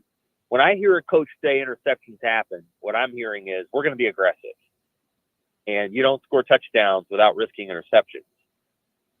And there's some truth to that. Like, I'm always a big believer in show me how many touchdowns you threw. That's what tells me the kind of quarterback you're. Show me how many touchdowns you threw. Because that's the name of the game. And quarterbacks are supposed to do that. And if you throw 25 touchdowns and you have 9 interceptions, well, to me, that's better than throwing 13 touchdowns and 5 interceptions. You might have thrown 4 more interceptions, but you threw 12 more touchdowns. I'll take that ratio any day. So I'll take that sort of 4-to-1 ratio. So, I think that's kind of what you're looking for. Somebody who knows how to throw touchdowns, doesn't throw pick sixes, those kind of things. And so, we'll see what they ask of those guys. I think Jeff Sims can be a safe quarterback if you want him to be. But if you also go to him and say, all right, crank it up. Let's see what you got. Look for the deep ball. Do what you got to do. Be Joe Milton. Be Hendon Hooker. The guys in Tennessee, both great players. Be those guys. I think Jeff Sims could do that. And we'll just have to see where they want to turn the dial. Do they want to turn the aggressive dial up to 8 or do they want it at 3? It kind of depends.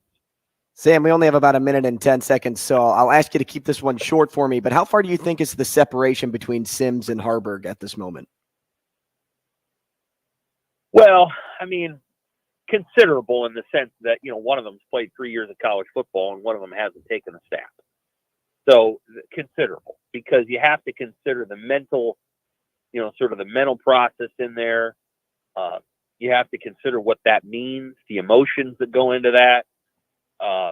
I think Jeff Sims I can't remember if he's played at Clemson or not. He had there was a COVID year in there, but, Jeff Sims has been has been in Death Valley. He's been in Syracuse. He's been in some tough environments. And so the gap there is somewhat wide. And let's just see what happens on Saturday. I'm curious to see what Harburg does, what Chuba does, and then what the arm does. And that's Richard Torres. And nobody has his arm on the team. I'm telling you right now, Sam, he's come on as of late. So very good call on Mr. Torres. He has a great arm. He has come on as of late. Let's see what he does on Saturday, because that's a guy that I think you want to keep in the program if you can. That's the guy, if he leaves, goes to K-State, sits for a year, and then all of a sudden he's throwing for 3,000 yards. Forrest could be somebody they desire to keep. Thanks, Sam. All right, take care. Thanks, Sam. More next.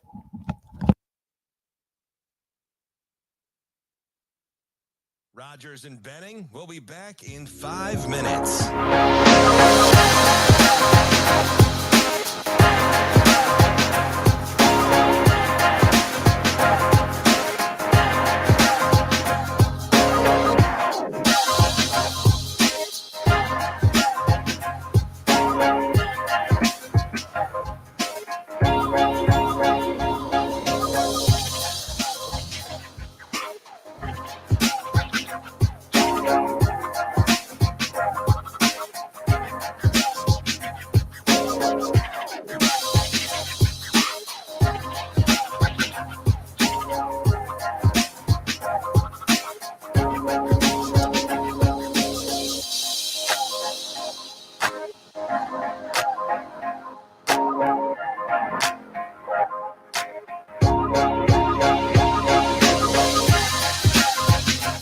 Rogers and Benning will be back in 4 minutes.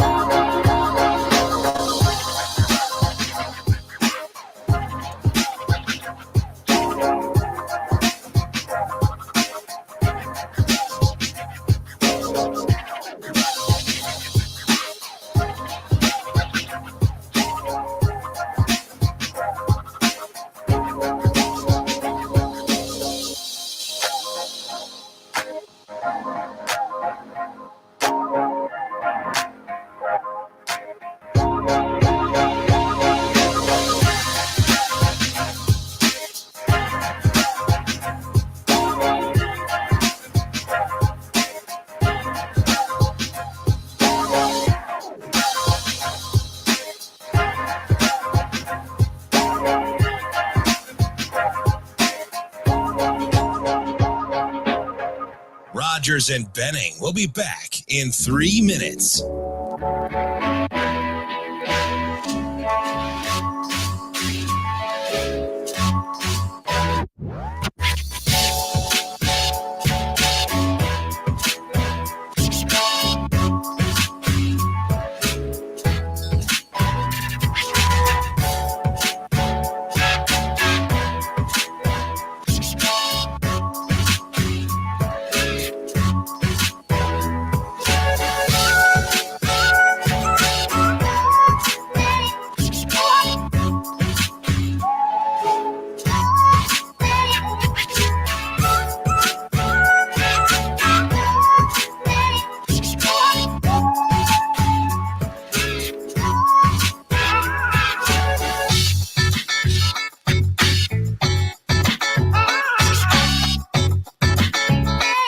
Rogers and Benning will be back in 2 minutes.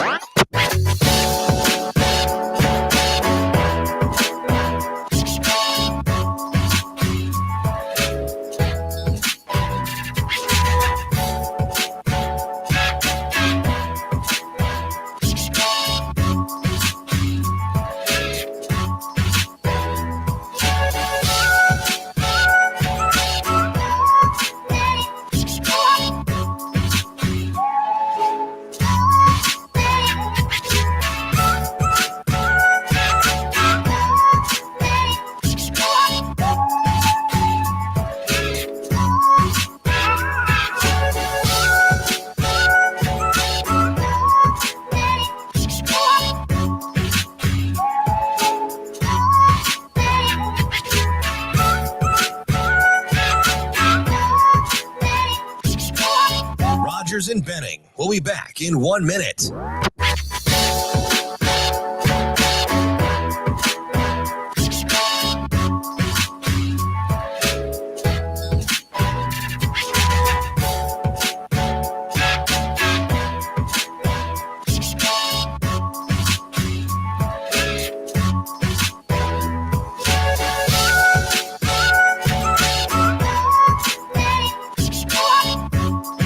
Rogers and Benning will be back in 30 seconds.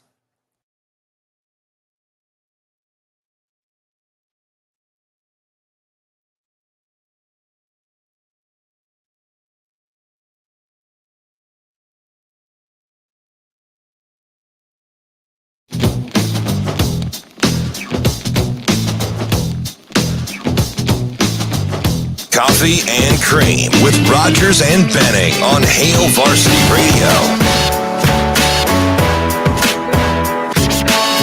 Hey, welcome back. If you missed that conversation with Sam McKewon, go back to the podcast and listen to it after the show. Coffee and Cream in the morning on Hail Varsity Radio, powered by Currency. Damon Benning, Andrew Rogers, Shane Schillerberg over there on the board doing a great job. Happy to have you with us. 590 ESPN Omaha. We are live on Twitter. We are live on YouTube. We will be on in Lincoln starting at 9 o'clock. And we just appreciate having you along this journey with us. Now, Appreciate you guys. Appreciate you guys. Speaking of journeys, the NBA playoffs, long journey. Real quick, Go hang ahead. on. Because I don't have, I was talking to you about this off air. I don't have clarity on what Sam meant, but we more than heard, as we talked about, the Sam Sledge and the Super Six thing. Mm-hmm. I have to go back and listen to the frame of reference, but if it was, I don't know if it was tongue in cheek or he was being serious, but like Sam Sledge didn't make the Super Six, and that was a big point of consternation for, I think, people locally. So I don't know if he was like, I have to go back and listen. I don't know if he was kind of making a joke relative to complaining, not complaining, or they didn't complain that he wasn't. Like if it was a little sarcasm? Yeah, because the delivery, because like when he said it, I was like, like you could hear me say that like when he said it during the deal, and I was just like, so I have to go back and listen. But I think if anybody would know that whether he made the Super Six or not, it would be Sam. So I have to go back and we recommend the listeners to do it. We'll do it too. Yeah, like I just that one because I got he's fantastic. I mean, he's just really good at kind of what he does, and we can ask him a lot of different things. And sometimes, like if you ask him something, he kind of goes for a while. You don't get as many good questions in as you want to go rapid fire. But like when you let him go, and I think he's spot on the quarterback spot too. And nudge, nudge, wink, wink. I actually think he's on to something with Torres. Now, what makes you say that? That's true. Very because true. I didn't go to and leave for Kansas City until almost 11 Saturday. So, I mean, just get an inkling. I just think I could see it. And I liked what he said. I feel like he just like low-key twisted my arm, but you want a young guy with a lot of upside that has a lot of time left to play. I could see investing in Torres long-term because he may be like a year away. Because remember, he didn't play last year because he was hurt.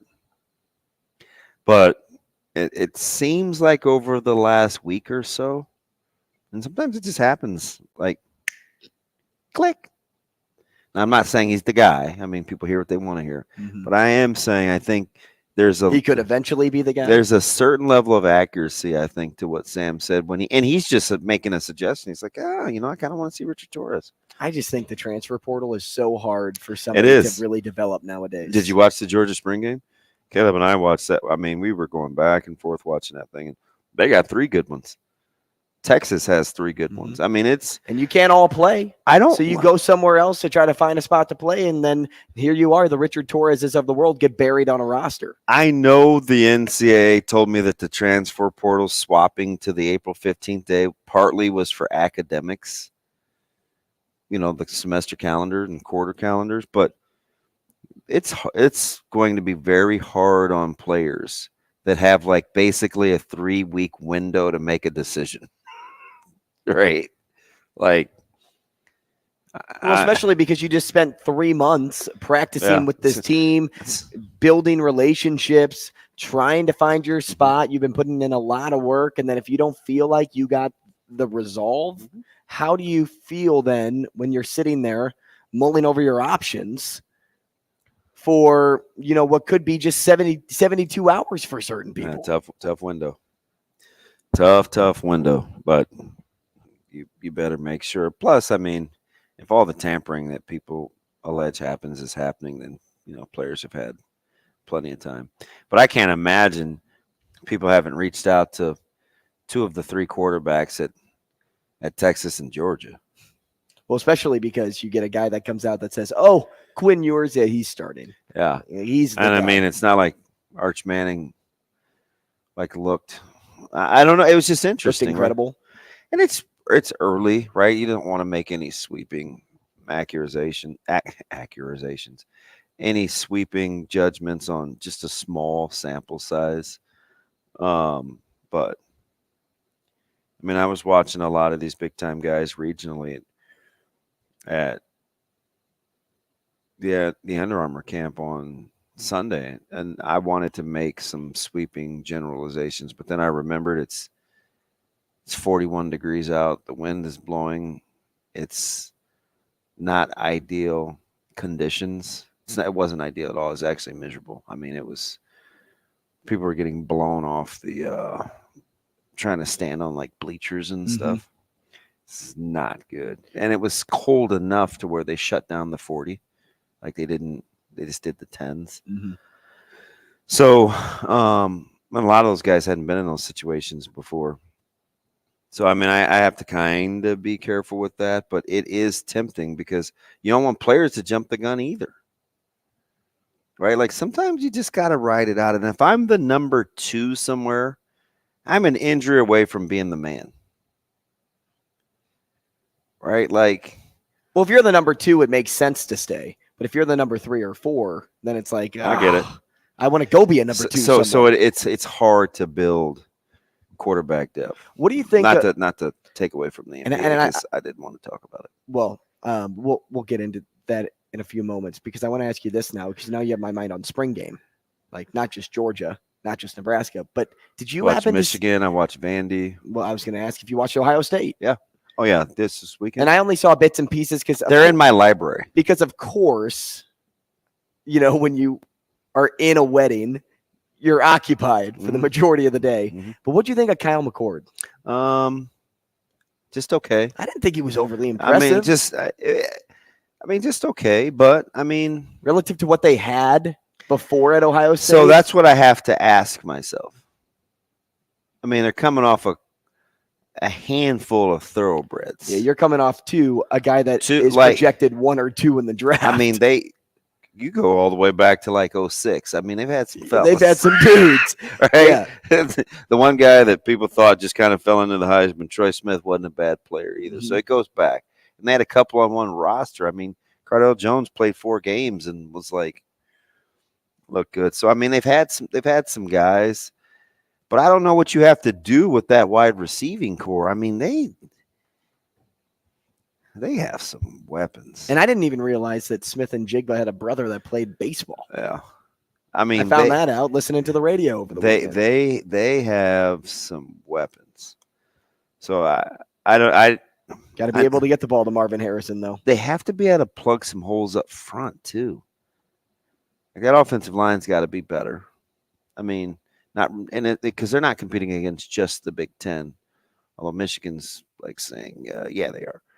They're obviously trying to play for the whole kit and caboodle every year. So, I mean, I've only seen a handful of spring Big Ten teams, but the three that I have seen all had pretty good D lines of places that I've been this spring. So, I mean, Ohio State's got some work to do. I think plugging in some holes up front. Well, historically, it's always started in the trenches in the Big Ten. Yeah. So even though you see the conference expanding and maybe finding a new way to call plays in the conference, it's still going to boil back down to the roots of where it all started, where it all began, and what's successful and what has been successful. Because Michigan's made it successful, Ohio State's made it successful. And if you just think that, like a school like Wisconsin is just throwing it all over the yard now. They're not. You couldn't be further from the truth. They had 2 really good backs on their roster at Carolina at the same time in Chapel Hill, and they figured out how to get both those guys drafted. So they know what they're doing. Michael Carter and Williams. Thank you. Good Lord, Javonte Williams. Yeah. Who do you think's the better of those two? So I think coming out, I thought it was Javonte, but I thought it was Carter coming out. I don't know. And I think it turned out to be Javonte. Just because of the opportunity, so I don't want to be jaded. That's why I'm like, because I didn't love either one of them, to be honest. Like, my assessment on them wasn't great. I was just like, because this is a lot of space runs. Right? And that's hard for me to, like, really get out there like that unless you play for the Chiefs or the Niners. Do they have good coaches there? Yes. So it's like Andy Reid was watching baseball this weekend. It was hard for me to do this. Should we do a little playoff prattle coming back? I tried to come up with a different word for talk. Prattle? Prattle. Prattle will work. All right, prattle. Let's do it. Rogers and Benning will be back in 4 minutes.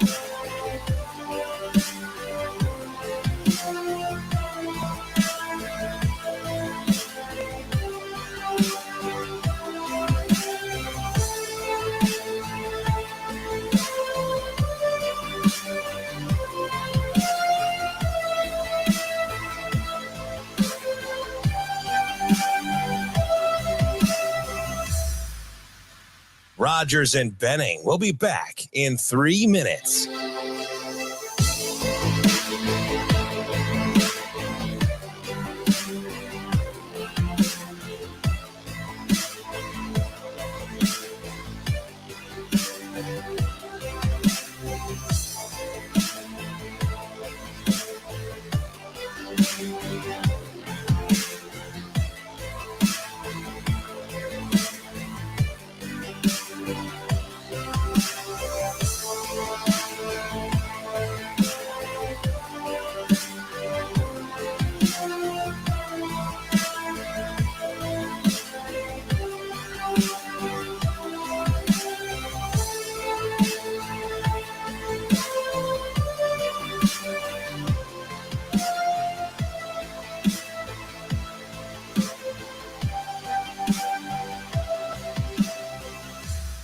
Rogers and Benning will be back in 2 minutes.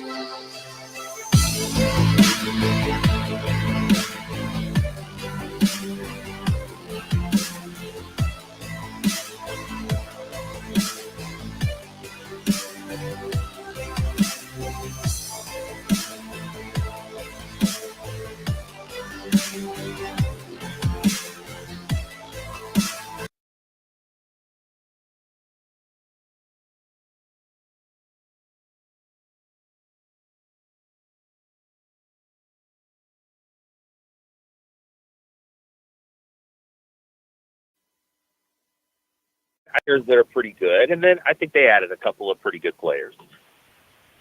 So I think there's that, but then there's also the reality staring them in the face, which is they didn't win many games last year. They probably underachieved by 2 or 3 games last year, which, by the way, cost Scott Frost.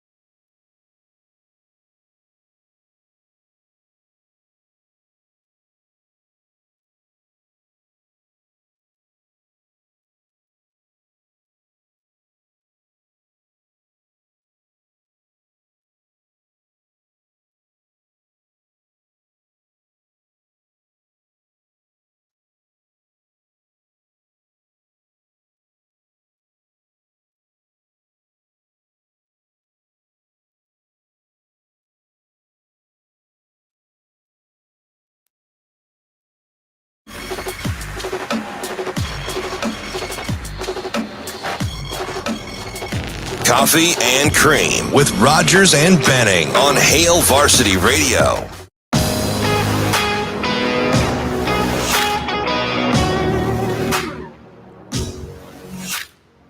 Hey, welcome back. 888-638-4876 if you'd like to get involved in the show at any point. Oh, as my voice goes up 8 octaves. I like that. I'm so hoarse. I'm sorry. Sorry for those that are just tuning in. I was talking about how I was yelling and screaming on the dance floor over the weekend. Kind of my thing. I could just see you losing your mind. I just kind of vibe. Is that what you call it? Even if nobody else is out there, I mean, you're doing your own thing. yeah. Sometimes I look like Alex Hitchens. Sometimes I look like Kevin James. Alex Hitchens. I was a big Eva Mendes fan. Yeah, she is fantastic. Yeah, I mean, she did some unnecessary things, but as long as she's happy, I mean, I guess. She's all right. Whoa. Yeah. Well, I love the movie Ghost Rider, but. I mean, did you not know that Shane is like Don Juan? Come on, man. What? I mean, she's all right. She's okay. All right, Shane, we get it. Oh, Claude, have mercy Right there. on my soul. Who's your favorite, Shane? Who's your favorite? My favorite what? My favorite what? You know what I'm asking. Who's your favorite? I don't know. I mean, that's a good question right there. I haven't really thought about that before. I'm just saying she's all right. I mean, she's not the best of a actor, I mean, she's cool. That's what I was interested in. As long as she acts like she likes me, I think I'd be okay. Hey, what did you? And maybe I'm just kind of slighted a little bit because I like the character Ghost Rider, but that movie wasn't the best movie. I don't know. I'll just turn my mic off and do something else here. Good morning. Hey, good talk, Shane. There's like one of those great big points, and then there was the one that was missed. Yeah, I mean, life is crazy like that. You never know what's going to happen. Yeah. Hey, you know what? Who didn't miss last night was Russell Westbrook. Oh wait, no, he missed a ton shooting. But hey, his stat line was pretty fire. And he made the good defensive play at the end. And that's the thing.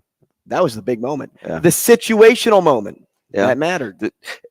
How about this? Us talking about Russell Westbrook and situational awareness. Whoa. Egad. Dude, are you sure those that's not oil and water? They're meshing now? I'm serious. I have no idea what the Suns are doing though.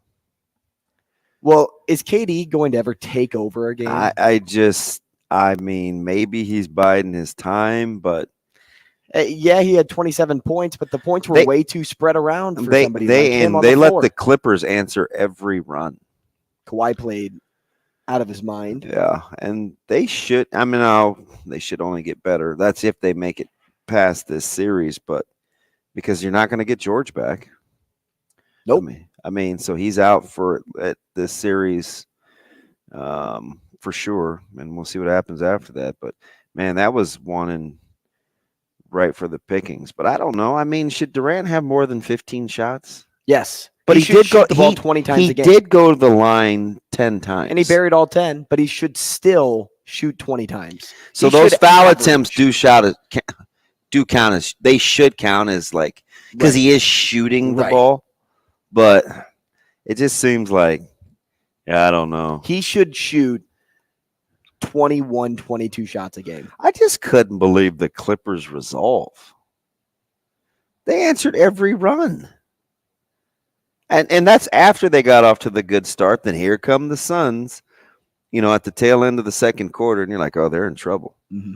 And then in the third quarter. But yesterday was a game of runs. I mean, Memphis and the Lakers, that score got out of hand.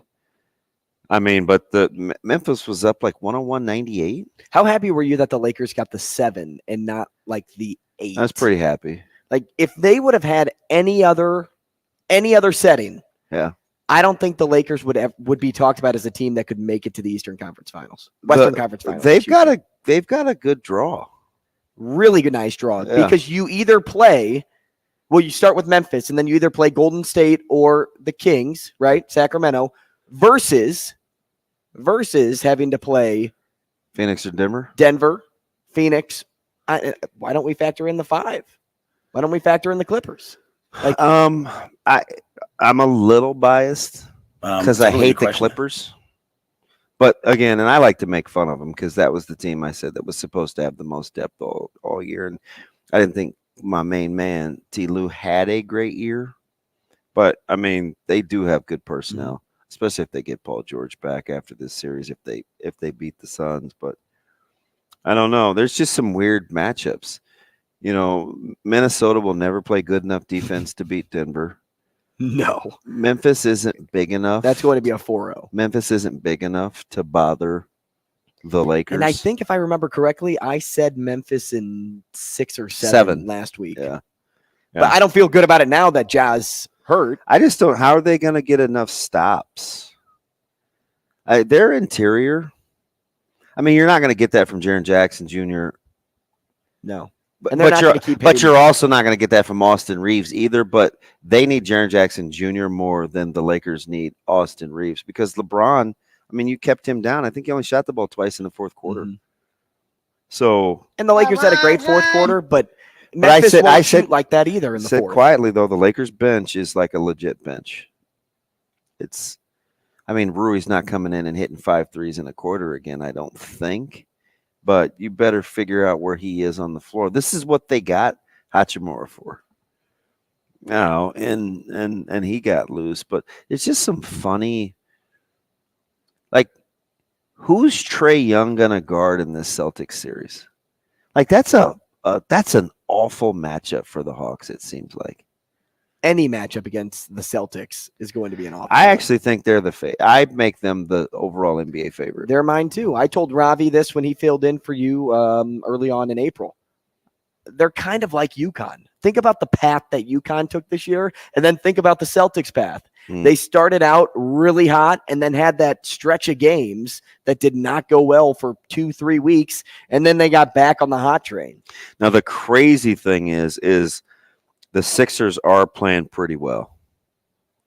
And they're a good team. When you have the MVP on your team, too. I just don't – I can't trust the James Sixers. Harden? You trust James Harden? I just can't trust the Sixers. Even though I think Embiid is a different player than he was 2 years ago. Like, I would say go get a big fella, put it on his shoulders. But I need some of those other guys to and Harden is one of them. But so far, for all intents and purposes, he does seem to have accepted his role. You know, as a facilitator, kind of a secondary, tertiary option at times, depending. Now, the Nets have no business being there, but so I don't want to be all. But the best series, the two best series are the ones on Saturday, and they were Golden State and Sacramento and Cleveland and the Knicks. Did you look too deep into Golden State losing by 3 on the road? No, Because they're they're a terrible road team. So that really didn't surprise me. But what did surprise me is how good Andrew Wiggins looked. And I actually thought De'Aaron Fox being able to take over a game looked fantastic. He's tough. And I knew he had that in him, but I didn't think he. But that's we don't put him in the conversation like we put Steph Curry, LeBron, like all those guys that we know. And we'll see what happens with Wiggins, but that's Golden State's Achilles. They can't guard explosive point guard play off or the just bounce. play Yeah, in general? a backcourt guy off the bounce. And I mean, it was gold. It was absolute facing gold. off against a lefty, underestimated. People don't realize the fact that that's a difficult task because when you have to shift your body and force him a different way.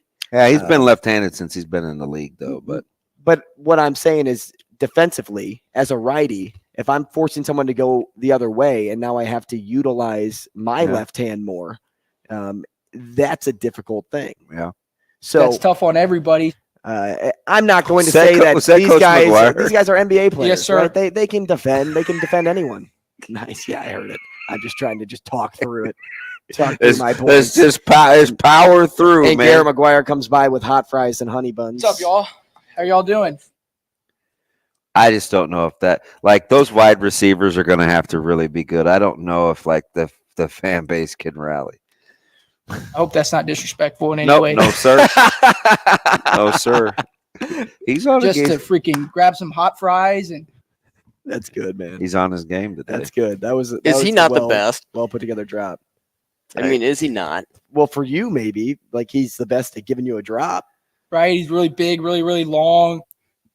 He's not talking about Shane. I know he's not talking about me. They don't care about how much you know until they know how much you care. And Oh, Coach McGuire. those guys were jacked up to get back in the building. How about them going out to, what's that, like a hibachi place? Did you see that on Twitter? They were all at hibachi. For me. I kind of they like Gilbert Arenas. We were talking about the NBA hibachi. I like awesome. I like hibachi. Same. So when we went to one of the other schools in the conference a couple weeks ago, they had a lot of hibachi and also Korean grills. Oh my gosh, it's basically night and the day. same thing. A lot of restaurants in about a 2-block radius. Is tempting. Just didn't want to walk around smelling like food. Not your thing. No. You are the guy that didn't you tell me you showered one time after? Yeah. Oh not man, new. you told me that you showered Well, one even time your mom's house at your mom's house After I because you left. didn't want to smell like food. After I left Pisons. Yeah, I went to my mom's shower. It happens, man. You don't. That You're doesn't. a funny man. Or weird. I mean, whatever. I mean, we can go there. However you want to look at it. Numbnuts, right? Neither exactly. Well, neither one of us are as good as our next upcoming guest, though, right? When it comes to making being different cool. That is a Brady Oltmans. Correct. He is just cool. Like you look at Brady and you're like, Something man, about his vibe. Easy breezy, man. cool. Doesn't seem. You know he's listening right now too, and he's like, He's going to come back with, guys, you guys have no idea. He's like, hey, don't let this frazzled air fool you. We're talking to Brady Oltmans next. Rogers and Benning will be back in 4 minutes.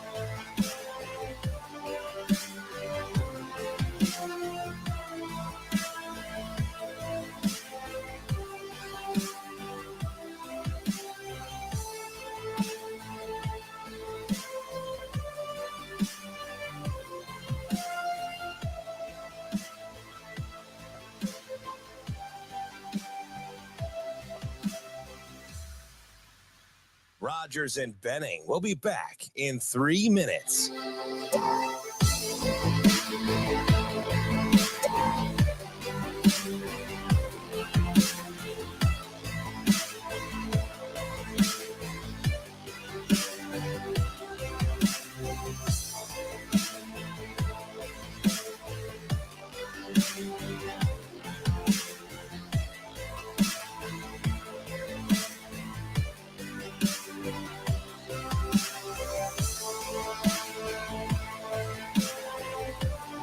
Everyone that's been out still kind of out, you know.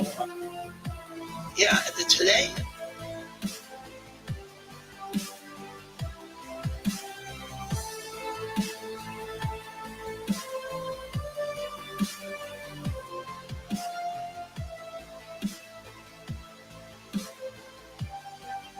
Yeah, today they came out of the wideout position. The quarterbacks had some nice runs again, some scrambles. Jeff Sims had a really long zone read type play. Marcus Washington hit a big touchdown catch. So we had some plays like that. But they weren't. We had some explosive. Yeah, we had two guys that got banged up during the scrimmage. It looked like Judy got hurt early on. Everyone that's been out still kind of out. We've had nothing really major. We've got some guys that are banged up. A couple guys that I'm sure if you're playing a game this week would have had Ben Scott probably available. Would have had AJ Allen close to it.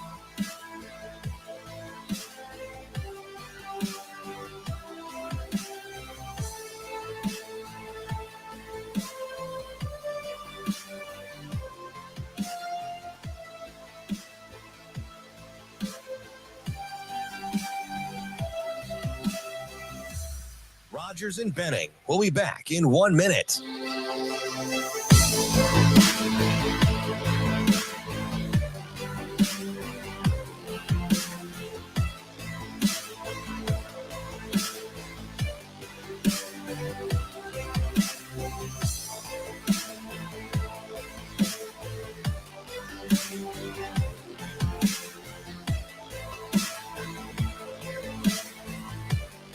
Rogers and Benning will be back in 30 seconds.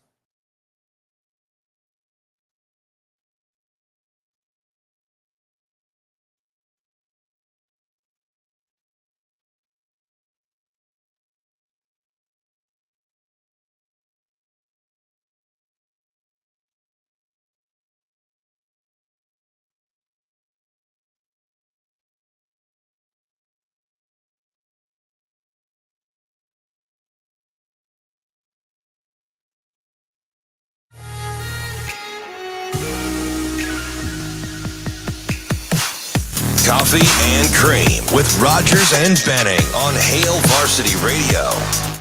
Everyone that's been out still kind of out. We've had nothing really major. We've got some guys that are banged up. We have a couple guys that I'm sure if we were playing a game this week would have had Ben Scott probably available. Would have had AJ Allen close to available. I think a lot of those guys will trend to be back this week.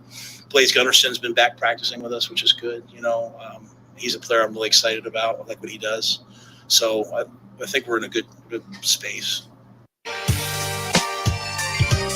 Hey, welcome back. Before we get to our next guest, I want to take a moment and tell you about the Beanery. Are you on your way to work right now? Did you stop before you went to work? You're already at work to get a cup of Joe from the Beanery. They roast their own coffee. They're locally owned and operated, and we appreciate having them as a partnership on the show. Gretna, Papillion, Ashland, and the new location off of 168th and Giles.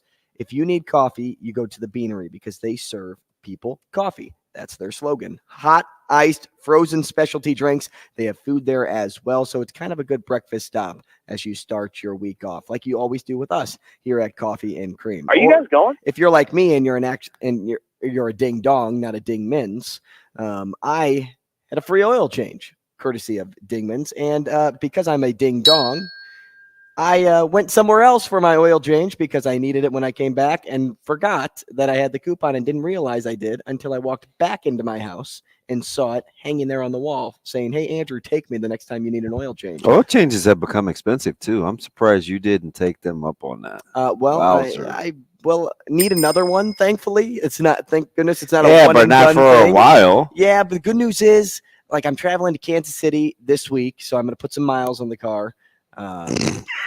You're gonna try to rack up 10,000 so you can use that. Drive around the city, just right? So you can use that. Yep, I'm driving. Are you driving to Punta Cana? Yeah, I'm driving to Punta Cana. Right? Yep.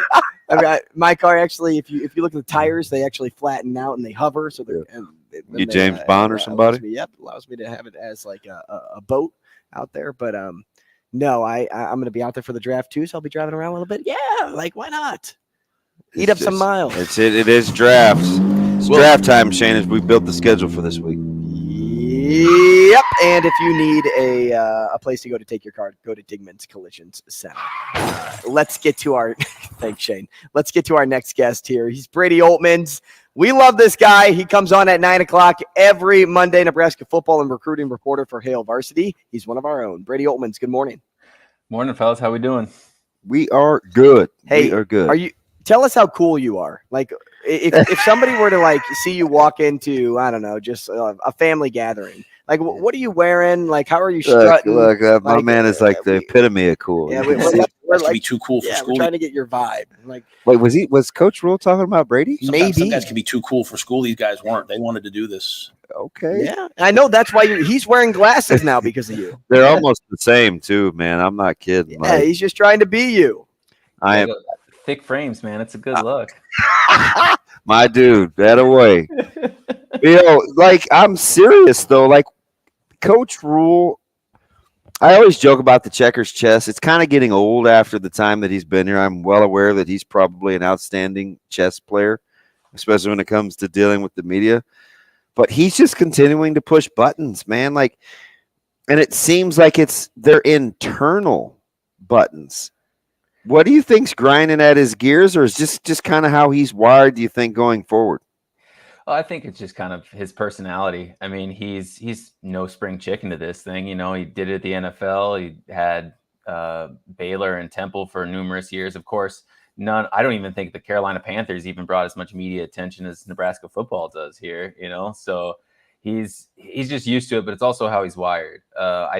There's nothing that he said that I think is ever disingenuous. You know, it's some of it is, you know, some of it's like the coach speak things that you kind of typically hear, but he always underlines it with the sincerity and things that he certainly believes. So but it's also one of those things where it's spring ball. Everybody's ramping up for the spring game. They're undefeated. It's easy to buy in at that point. They're undefeated. I like that. I'm a big fan of that line. Hey, speaking of the spring game, I'll just ask you, what are you looking forward to? Who have you seen grow positionally the most throughout spring? And if you maybe had to give out a most improved award, who would you give it to? Oh, wow.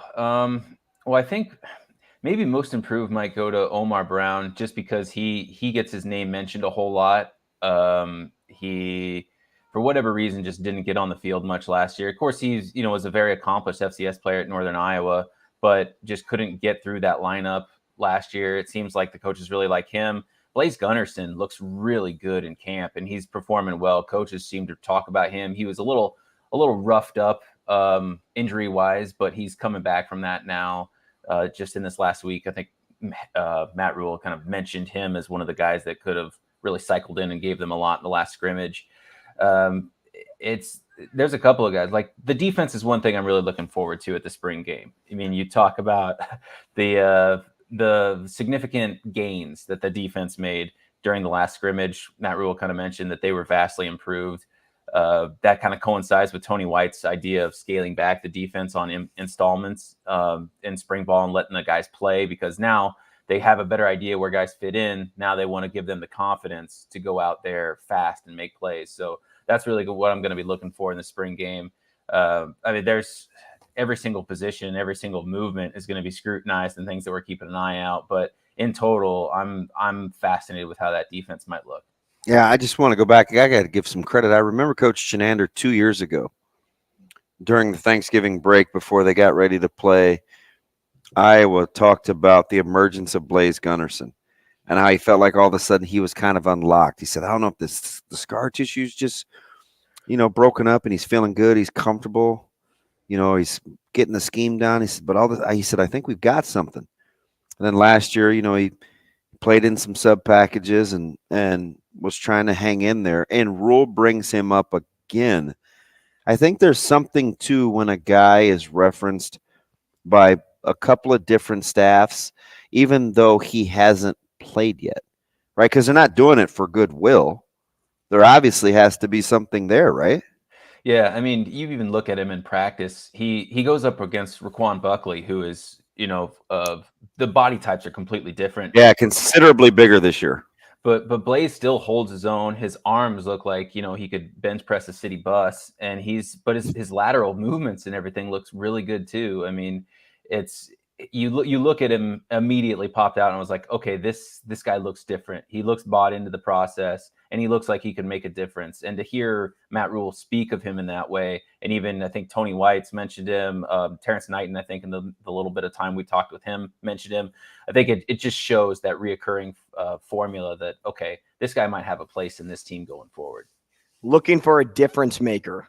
Great segue into this. Incredible wide receiver depth right now. You saw one already hit the portal, but that room is still massive. But a guy you're eyeing up is who right now that can be that guy that gets behind the defense and kind of make that flashy play? It's kind of difficult to say this because a lot of the new arrivals that they got in are the speedy guys. But very few of the early enrollees are receivers in that position. But I think it's easy to forget how good Marcus Washington is. And you hear them talk about what he did in that scrimmage on Saturday, and he comes up with the winning touchdown. He's the one that makes a big play and another touchdown earlier in the scrimmage. I think it's just easy, especially with Trey Palmer and his flashiness and abilities last year. It's easy to kind of overshadow how valuable Marcus Washington is and his experience. I mean, you put him alongside some of the new guys that they want to have show those brilliances, those flashes of speed and brilliance, while also working in tandem with Billy Kemp, or maybe even Josh Fleeks if his production steps up a little bit more than it was in Baylor. I think Marcus is a guy that could really benefit in this system and could really end up kind of making a name for himself a little bit more than he did last year. What's crazy is, and this is coming from a guy that's seen his fair share of practice, I was kind of getting nervous. Remember about 10 days ago, I go, man, they're not talking much about Washington. They're not talking much about Farmer. Because those are two of the old heads that I actually kind of like, B.O. And then the very next day, Miles Farmer was and then Farmer's starting to come along. And now, finally, we get to Marcus Washington, because that's a guy that all offseason, I'm like, man, I just think he's underappreciated because he does the dirty work. He's not flashy. He's just dependable. Yeah, and those are the guys that aren't going to pop up on the highlight reel as much as others, but those are the kind of guys that Matt Rule likes. Obviously, he fills his coaching staff up with guys who would like that kind of grittiness and mentality too.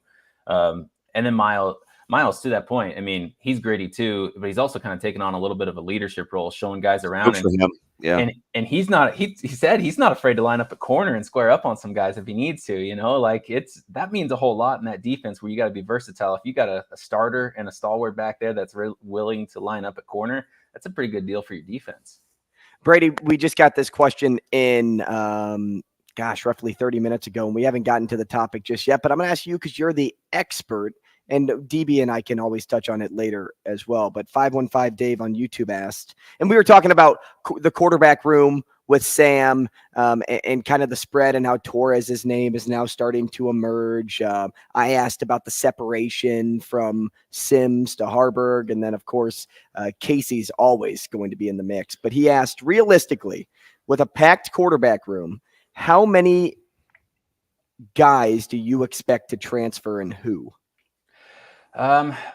Well, to be perfectly honest, I'd imagine at least one transfers out at some point. I mean, I've even talked with some of my buddies who cover college football on a national scale, and they're quick to point out 6 quarterbacks on scholarship on your roster. That's a luxury not many teams have. Mm-hmm. So realistically, you could lose one through the portal and still be kind of on par with everybody else.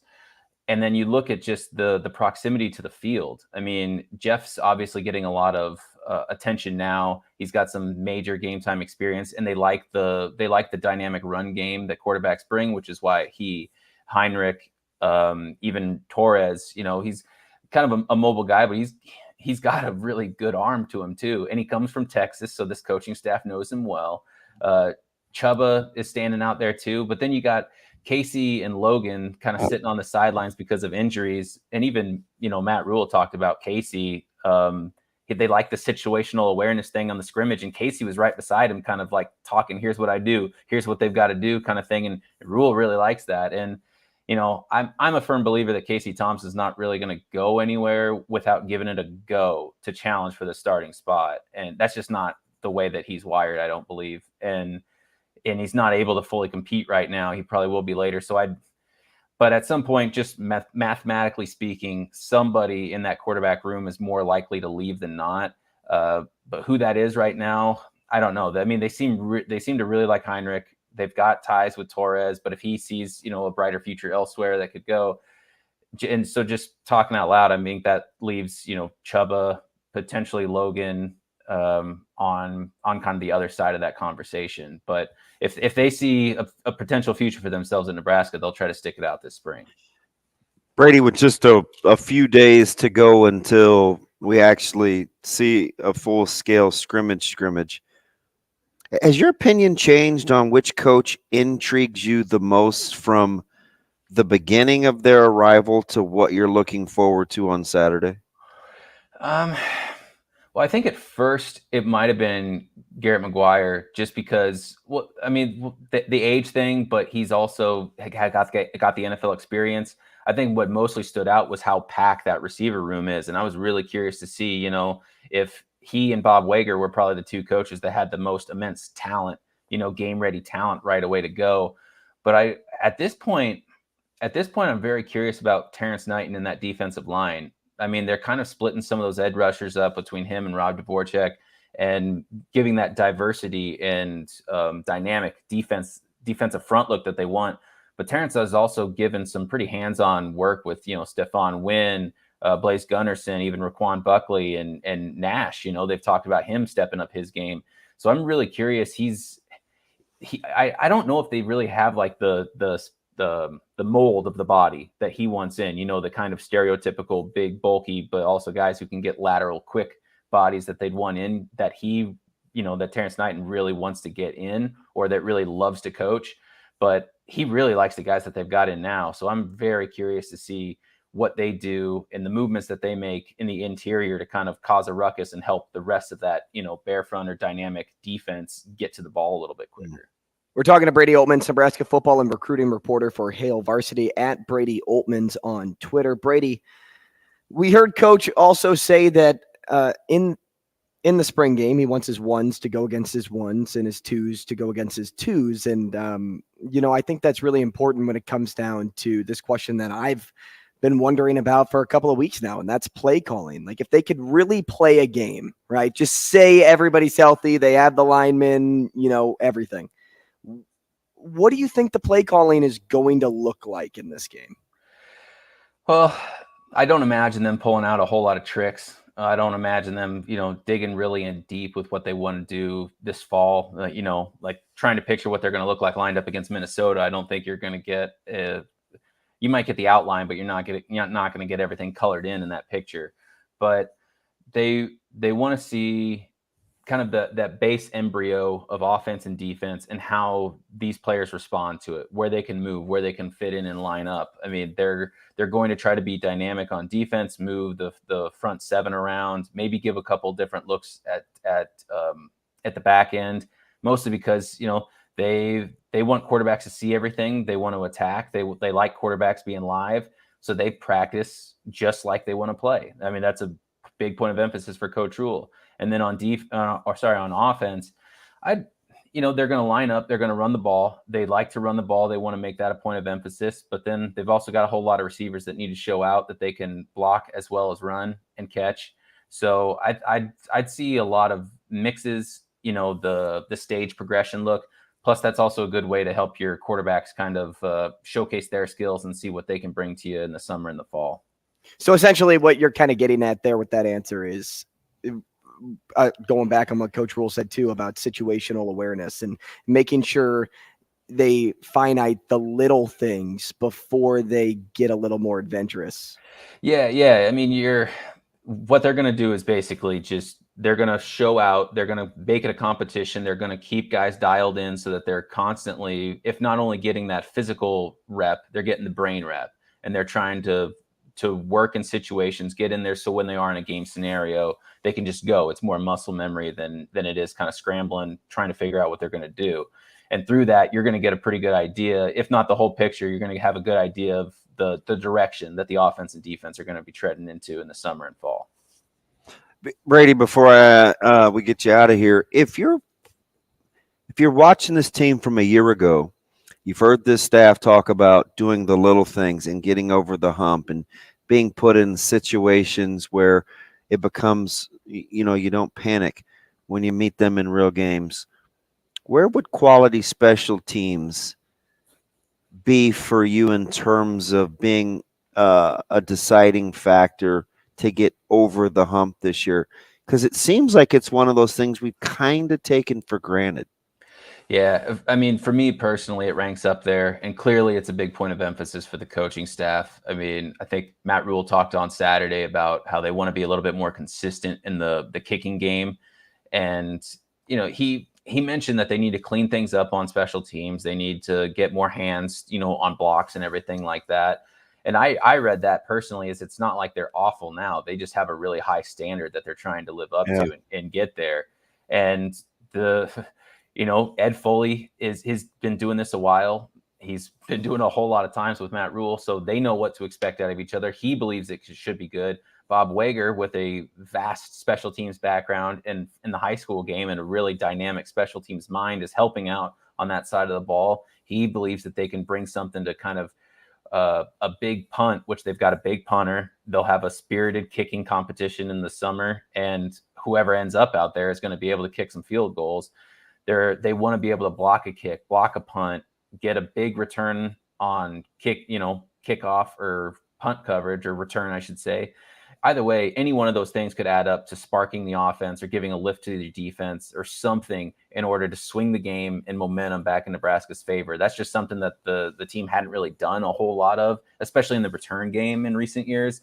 So I think that, especially knowing the athletes that they have now, this coaching staff really wants to unlock that potential and use that as a way to just springboard guys to the NFL if they want to get there and potentially win games. So I've seen a couple of return drills live, which I really like, because I think that's really the only way you get better.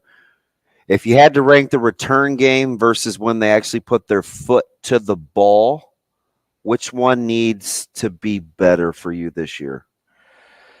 Oh man, I'd almost say return game, but even not so much as like the guys carrying the ball. It's just the lineups, the blocking schemes, where guys are going and flowing. It's just got to be better. That full totality of it.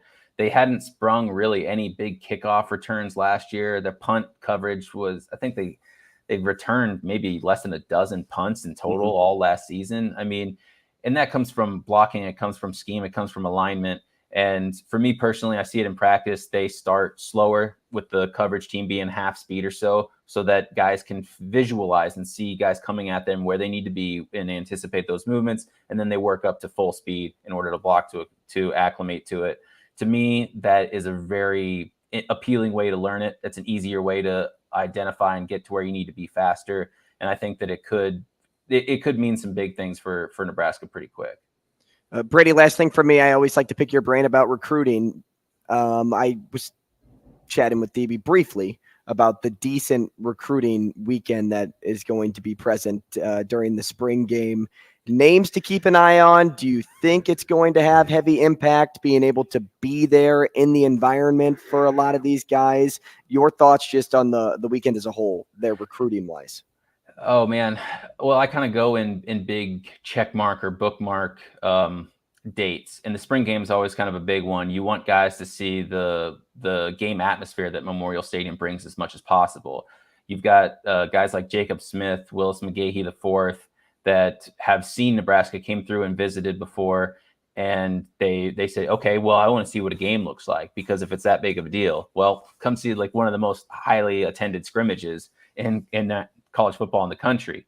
Right now, I think the rest of the week, don't be surprised if you see more recruits come in or get invitations. I mean, it's a smaller invite list right now than you'd imagine, but keep in mind, they've kept the doors open the entire spring. They've had some 70, some 80 kids come through in the totality of spring ball. So they'll probably keep getting some guys in.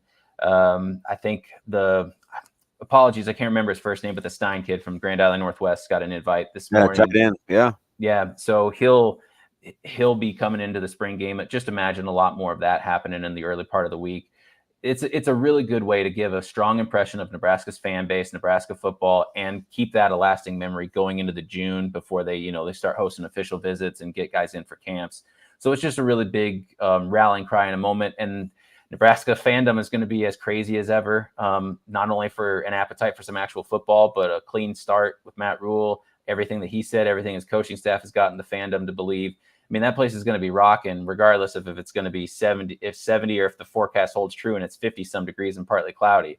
I mean, rain, sleet, or shine, that place is going to be popping on Saturday. And you want recruits to see that, because that's going to stand out from any other place that they go. Brady, we appreciate you, man. Thanks so much, and enjoy playing your PS5 today as I see it in the background. Hopefully I can swing some time to fit in some FIFA. You know what I mean? Oh, okay. I like it. Okay. Thanks, that's why he puts football in his bio. Brady Oltmans. Soccer. He says, and I think he said my first Stein, the tight end from Grand Island Northwest, that says he will be in attendance. Carter Nelson, I believe, says he's coming. Is this third time, I think, being down this spring? Whether it's been a practice or a spring game, which is never a bad sign. Yeah, if you want to be around the program, it's always a good sign. Yeah. Show up early and often. That's what Coach Rule likes. We'll do the sport cleanup when we come back. Still, like a lot that we could touch on. We could get into more with baseball. We could get into more with softball. We can get into bowling, Maverick hockey, Creighton basketball. Who knows? That's next.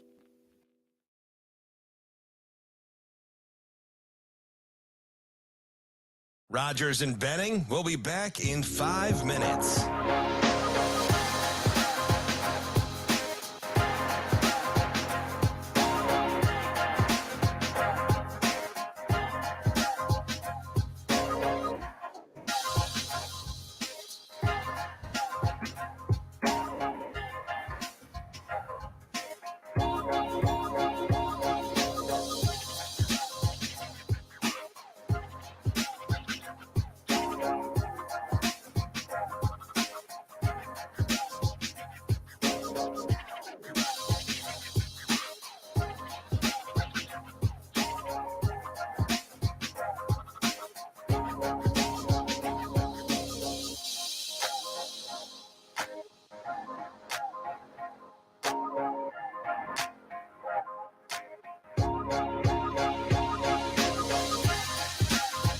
Rogers and Benning will be back in 4 minutes.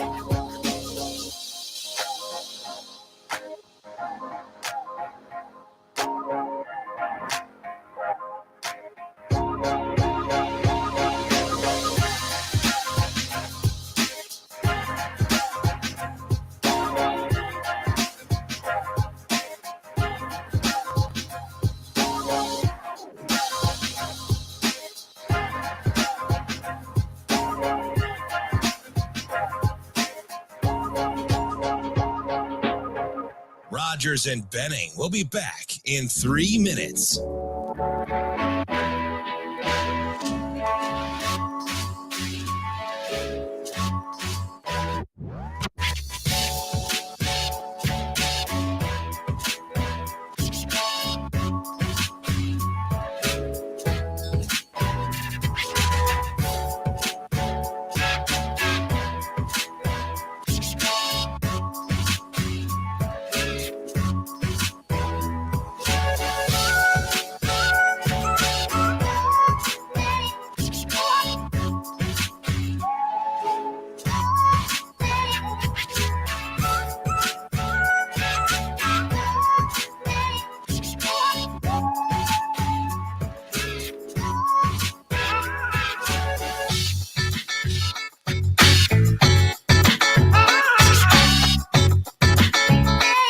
Rogers and Benning will be back in 2 minutes.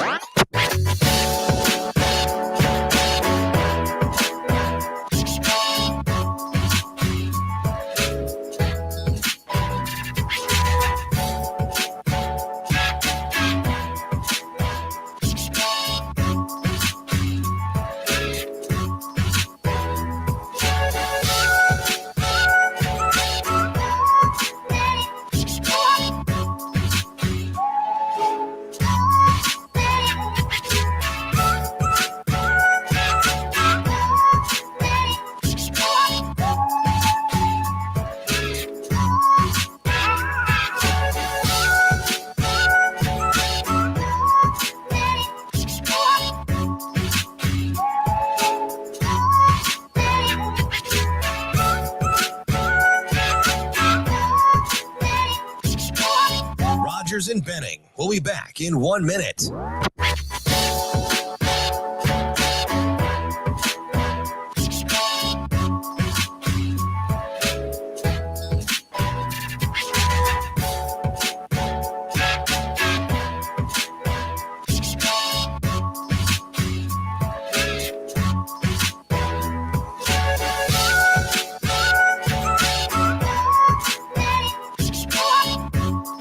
Rogers and Benning will be back in 30 seconds.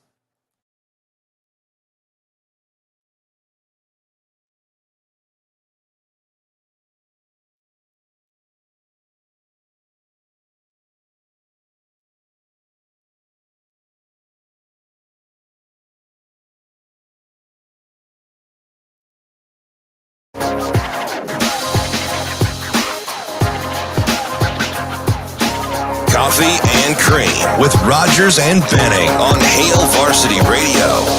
Things you wanted us to get to from the weekend, but we didn't. Clean up on aisle 6. It's the Coffee and Cream Sports Cleanup on Hail Varsity Radio. Man, speaking of cleanups, thank goodness my neighbors all had their trash cans out this morning. Because when I was backing out, I'm like, oh, I need to put my trash can on the driveway. And I would have forgotten, and it would have been devastated. Are you full? Close. And we weren't here this weekend, and we have a full trash can right now. So even if I would have filled that, it would have been, well, how rough would it be? Because I'm not going to be here this weekend. So is trash sitting in the trash the bad idea? Like the bad part? I don't know. Do I ask my neighbor to put my trash can out? I scrambled real quick. Oh, your neighbors actually let you keep your trash can out front? Yeah, mine don't. No, they kind of do. Mine's on the side of the house. Oh, really? Uh-huh. So I keep two back that's out of the sight line. Okay. Asked not to have your trash like in the driveway unless it's like the day of, which is thing. Which is cool. But so one of the trash cans is in my garage. Okay. So you don't see it till you open it, and that's the one we kind of fill up. But like I quick did the emptying of the bathroom and some other stuff just to get it into this morning. Yeah. Good on you. I suppose if you're going to be gone for a little bit and if the can was going to sit outside like it does at apparently Andrew's house, I suppose you'd want to have a little bit in it to make it so it doesn't blow away as easy. Sure. I was thinking more from the stance of, hey, I get back and this trash has just been rotting in the can. Yeah. If you got any meat in there, get rid of it. Yeah. Do that. Do that. Kind of like, interesting. you know. We were talking about, we got early baseball today, Shane. Are you excited for that? Me? Yeah. Yeah, I can't wait. Angels, Red Sox? When you say early, you mean early. Yeah, that's a 10-10 start. Yeah. And by the way, Shane, I know you're discouraged, but there was that big snafu over the Boston Marathon and no wagering. Do people wager on the Boston Marathon? I had never heard of it, but I was read like, into it why, because it intrigued me, right? I was like, You why see is it? this a thing? Who do you bet on? Like, how do I know who's the fastest one there? Oh, you'd probably figure it out. Like, you could look it up and be like, oh, you know, I bet this my guy person- Aaron knows. Yeah, this person runs a 2:45 marathon. 2:45. You have no idea how close I I don't know was if I just could getting drive this it. kicked off the Maybe- air. I was gonna make up a name of somebody he was capping, and it was not gonna be very PC. That's all right. Maybe you're betting on times, Ooh, not live radio. necessarily. No, I not don't think you're necessarily betting the on runners. times. You would have to bet on people. So what was the snafu? Like, is it just because it's too easy to be on the take, or I guess it's too easy to predict who's going to win that. really? Yeah, like if somebody is being talked about, like I don't know who's running in it. I didn't read too much into it, but say Tom Smith is the fastest. It wouldn't be Tom It wouldn't Smith. be Tom Smith. No. Hey, what name do you want to give me, D? No, Come on. no, Give me a name. not doing it. Anybody you'd like. No, All right. not doing it. Let's just go with Tom Smith for the sake of the argument. If Tom Smith or Usain Bolt's brother were running in it, Jimmy Bolt, Jimmy Bolt, maybe Scott Bolt. Yeah. We're Will Bolt, maybe Will Bolt's running Will Bolt, in it. yeah. Whoever's running in it,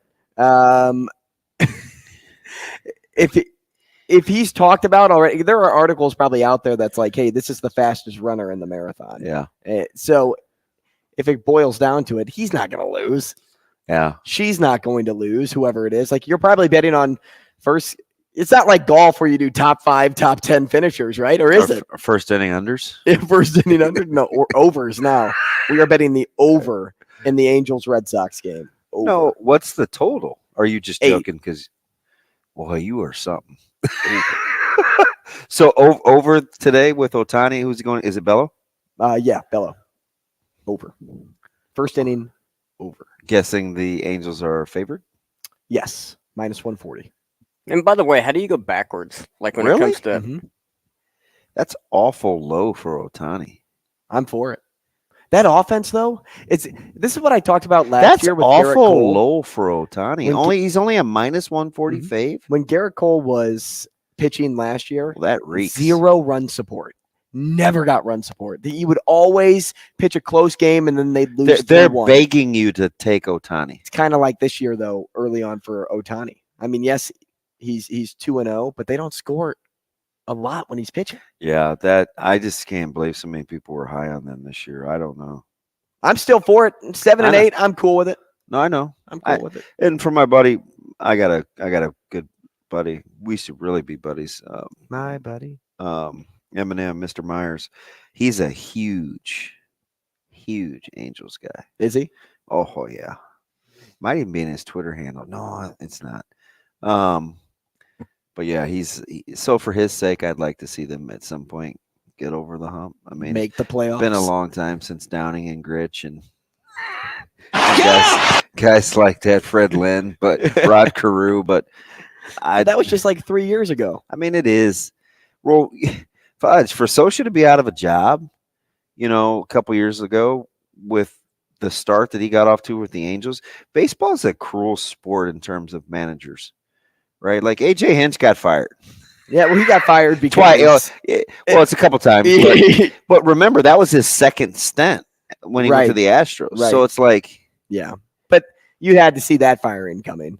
Now what's he managing the Tigers now? yeah, but I mean, so what's Benches wrong? Javi Baez. So shitty. Hey, he's booted him out of 2 games. Yeah. Like before they're over, go shower. Mm-hmm.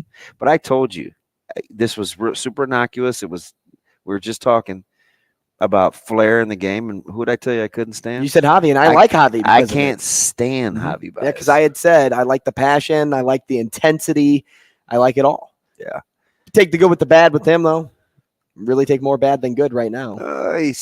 Yeah. Pretty rough to be a Tigers fan. Did he do it? So driving back from Kansas City yesterday, Caleb's in the front seat, Breeze is in the back, and we had to go to North Lee Summit, but we stayed for basketball. We were closer to the airport. For the tournament, we had to go clear across Kansas City. So on the way back, I was like, hey, that's where the only real good Gates is. It's kind of in this area. And I was showing him the stadium, and Micah goes,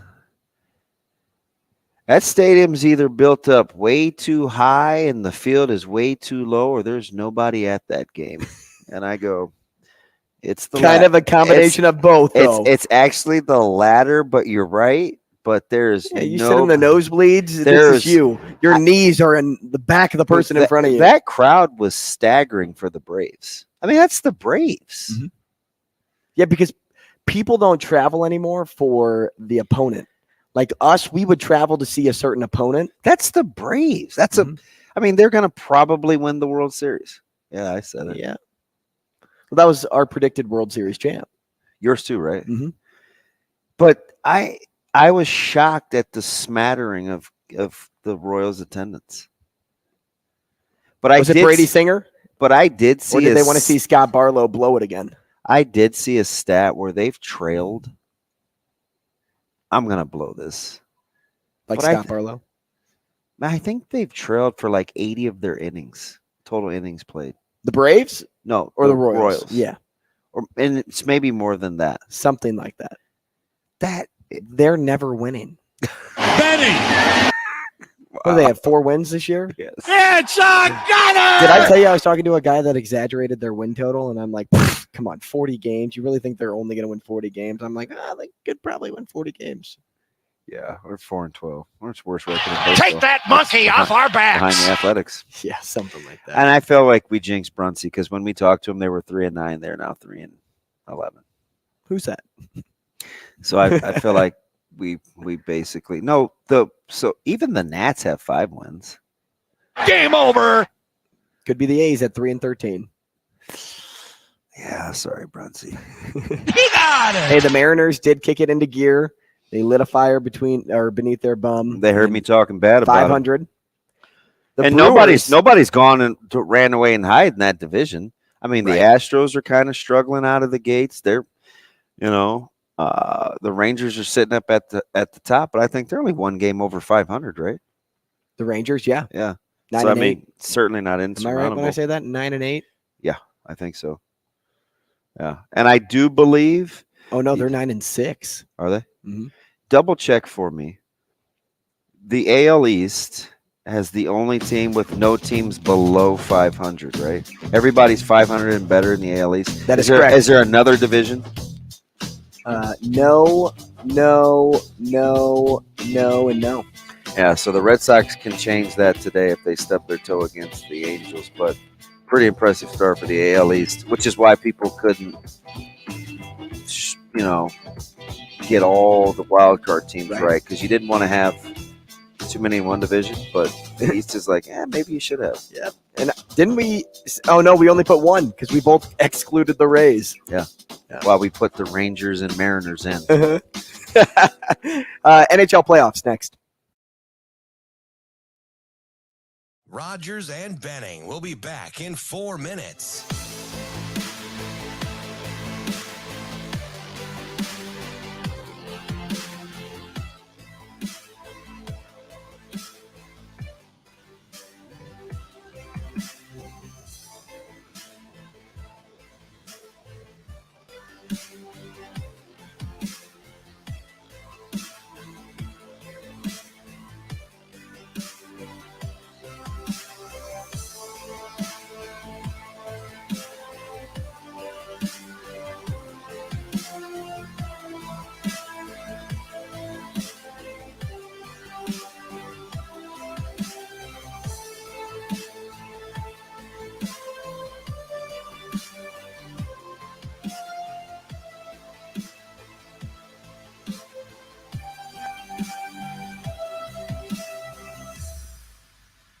Rogers and Benning will be back in 3 minutes.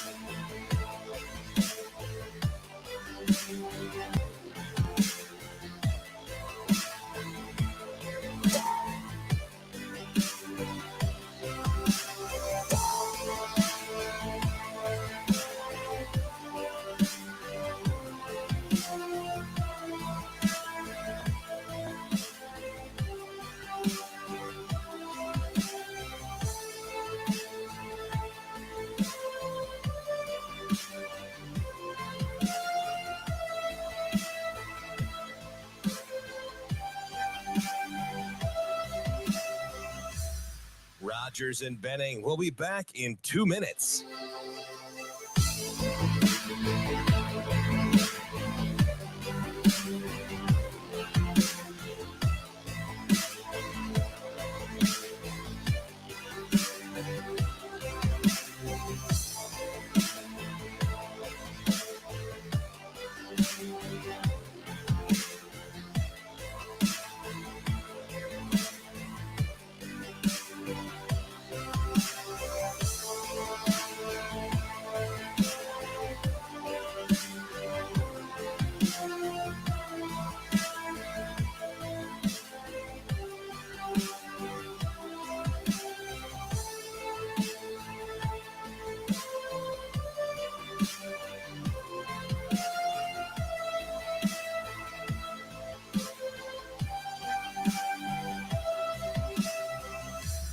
Rogers and Benning will be back in 1 minute.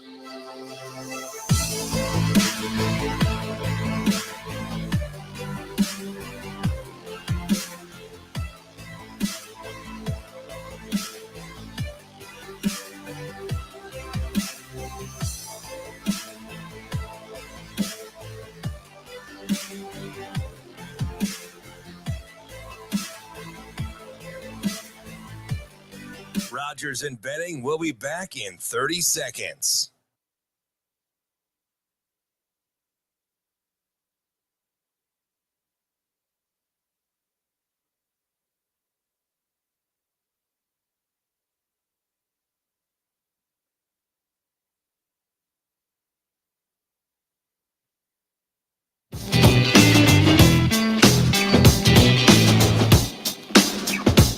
Coffee and Cream with Rogers and Benning on Hail Varsity Radio. Here's Pasternak 2-on-1 over the line right side to Bertuzzi. Pasternak shoots. He scores!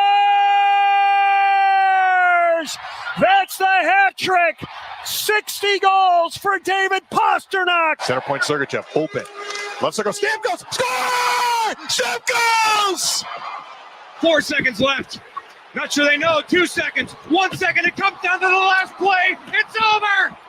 Nathan McKinnon has a hat trick, and the Colorado Avalanche have the Central Division for the third straight year. As a Blues fan, Nathan McKinnon gives me a lot of personal injury, DB. And who do I need to call when I get personal, or when I have personal injury? That is our friends over at Dyer Law.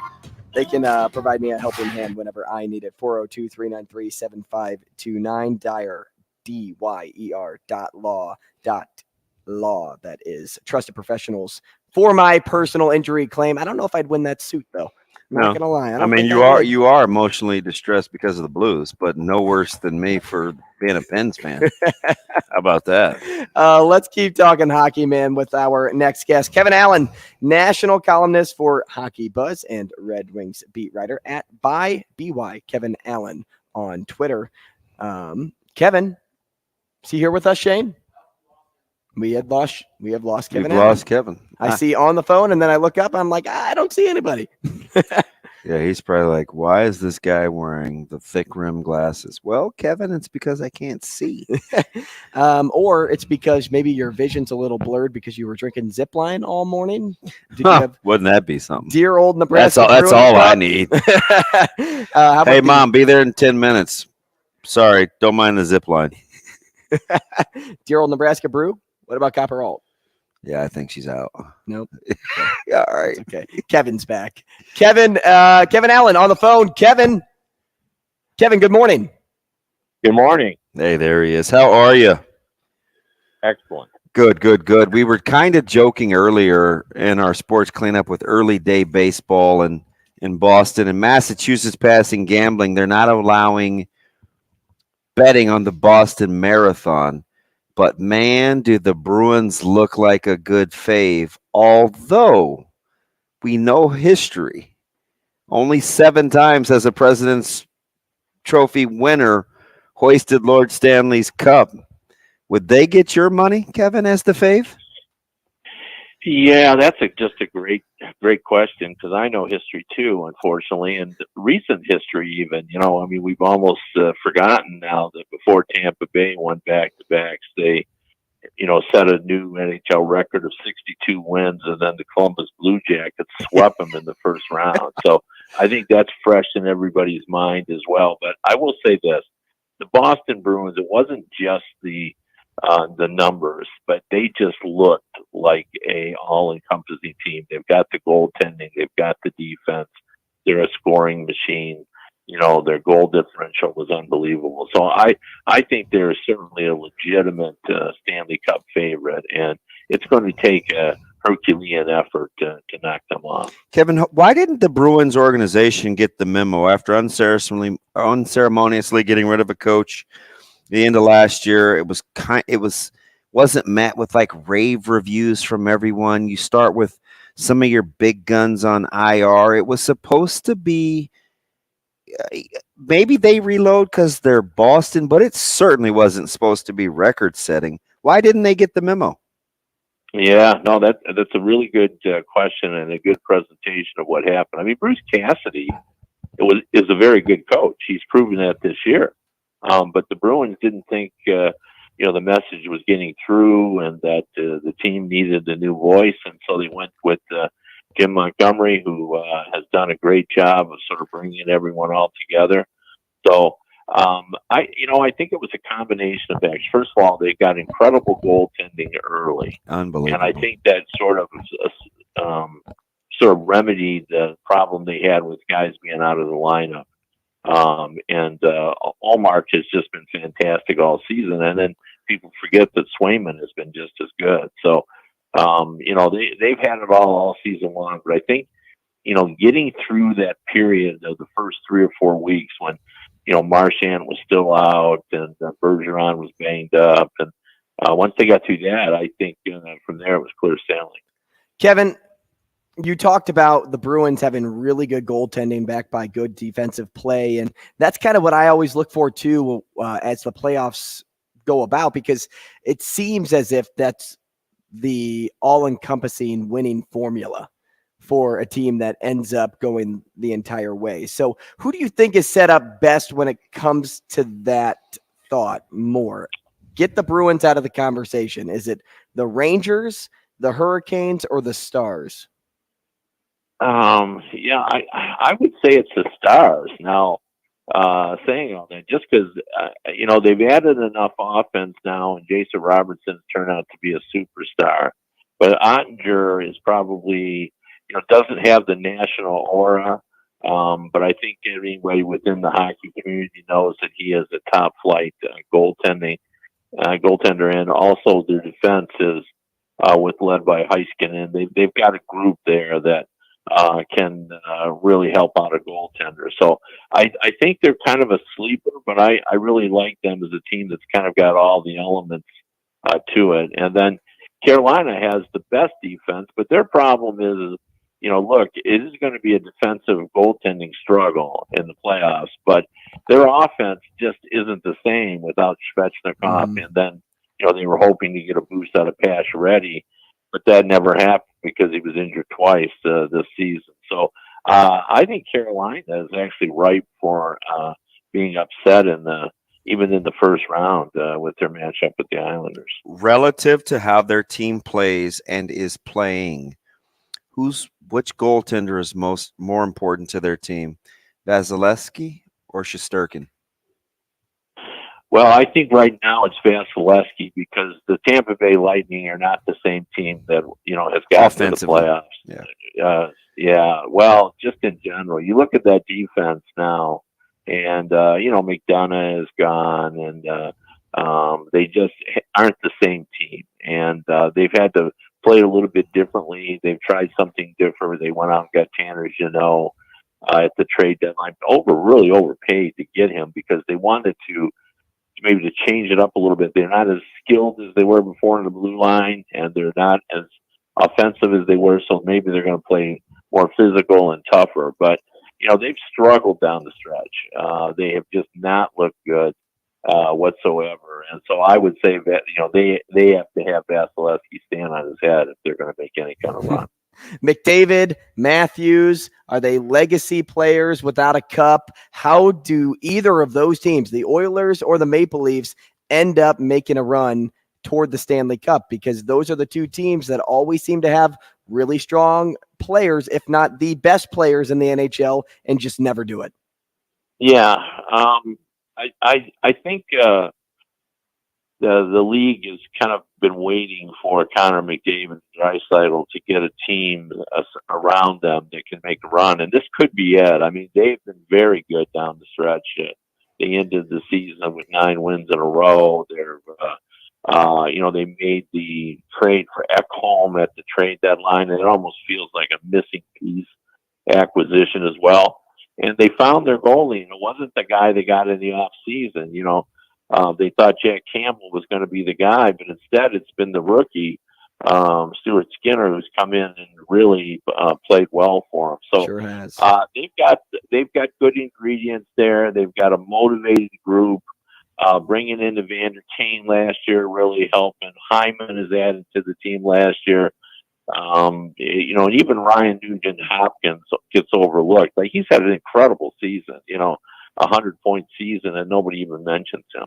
So it's interesting. So, and we only got a couple minutes. We got to get you longer. Gosh, Kevin, you're so good at this.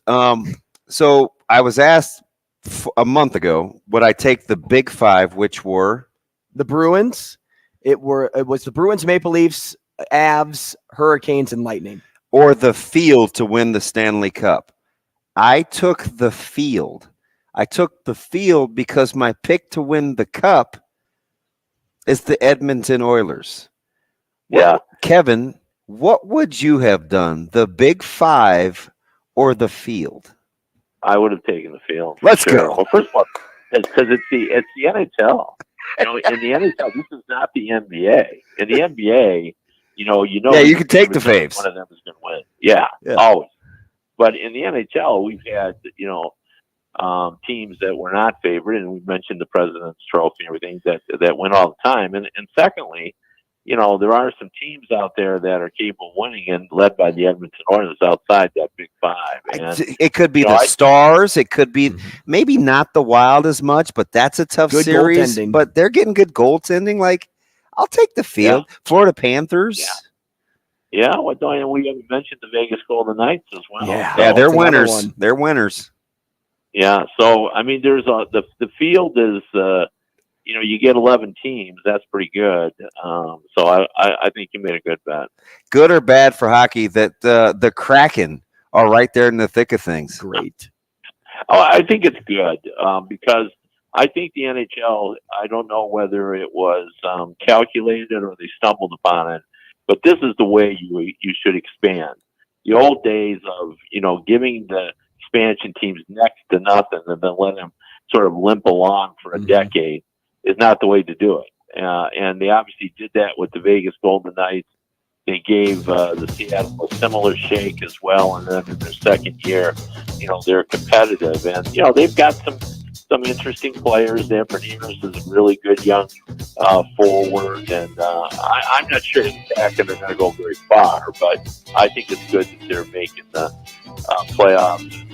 Kind of cementing that team in the Northwest there as being an important part of the NHL network. We're going to let you off the hot seat. We'll try to bring you back next week and get who's drinking from Lord Stanley's cups and that low-hanging fruit prediction.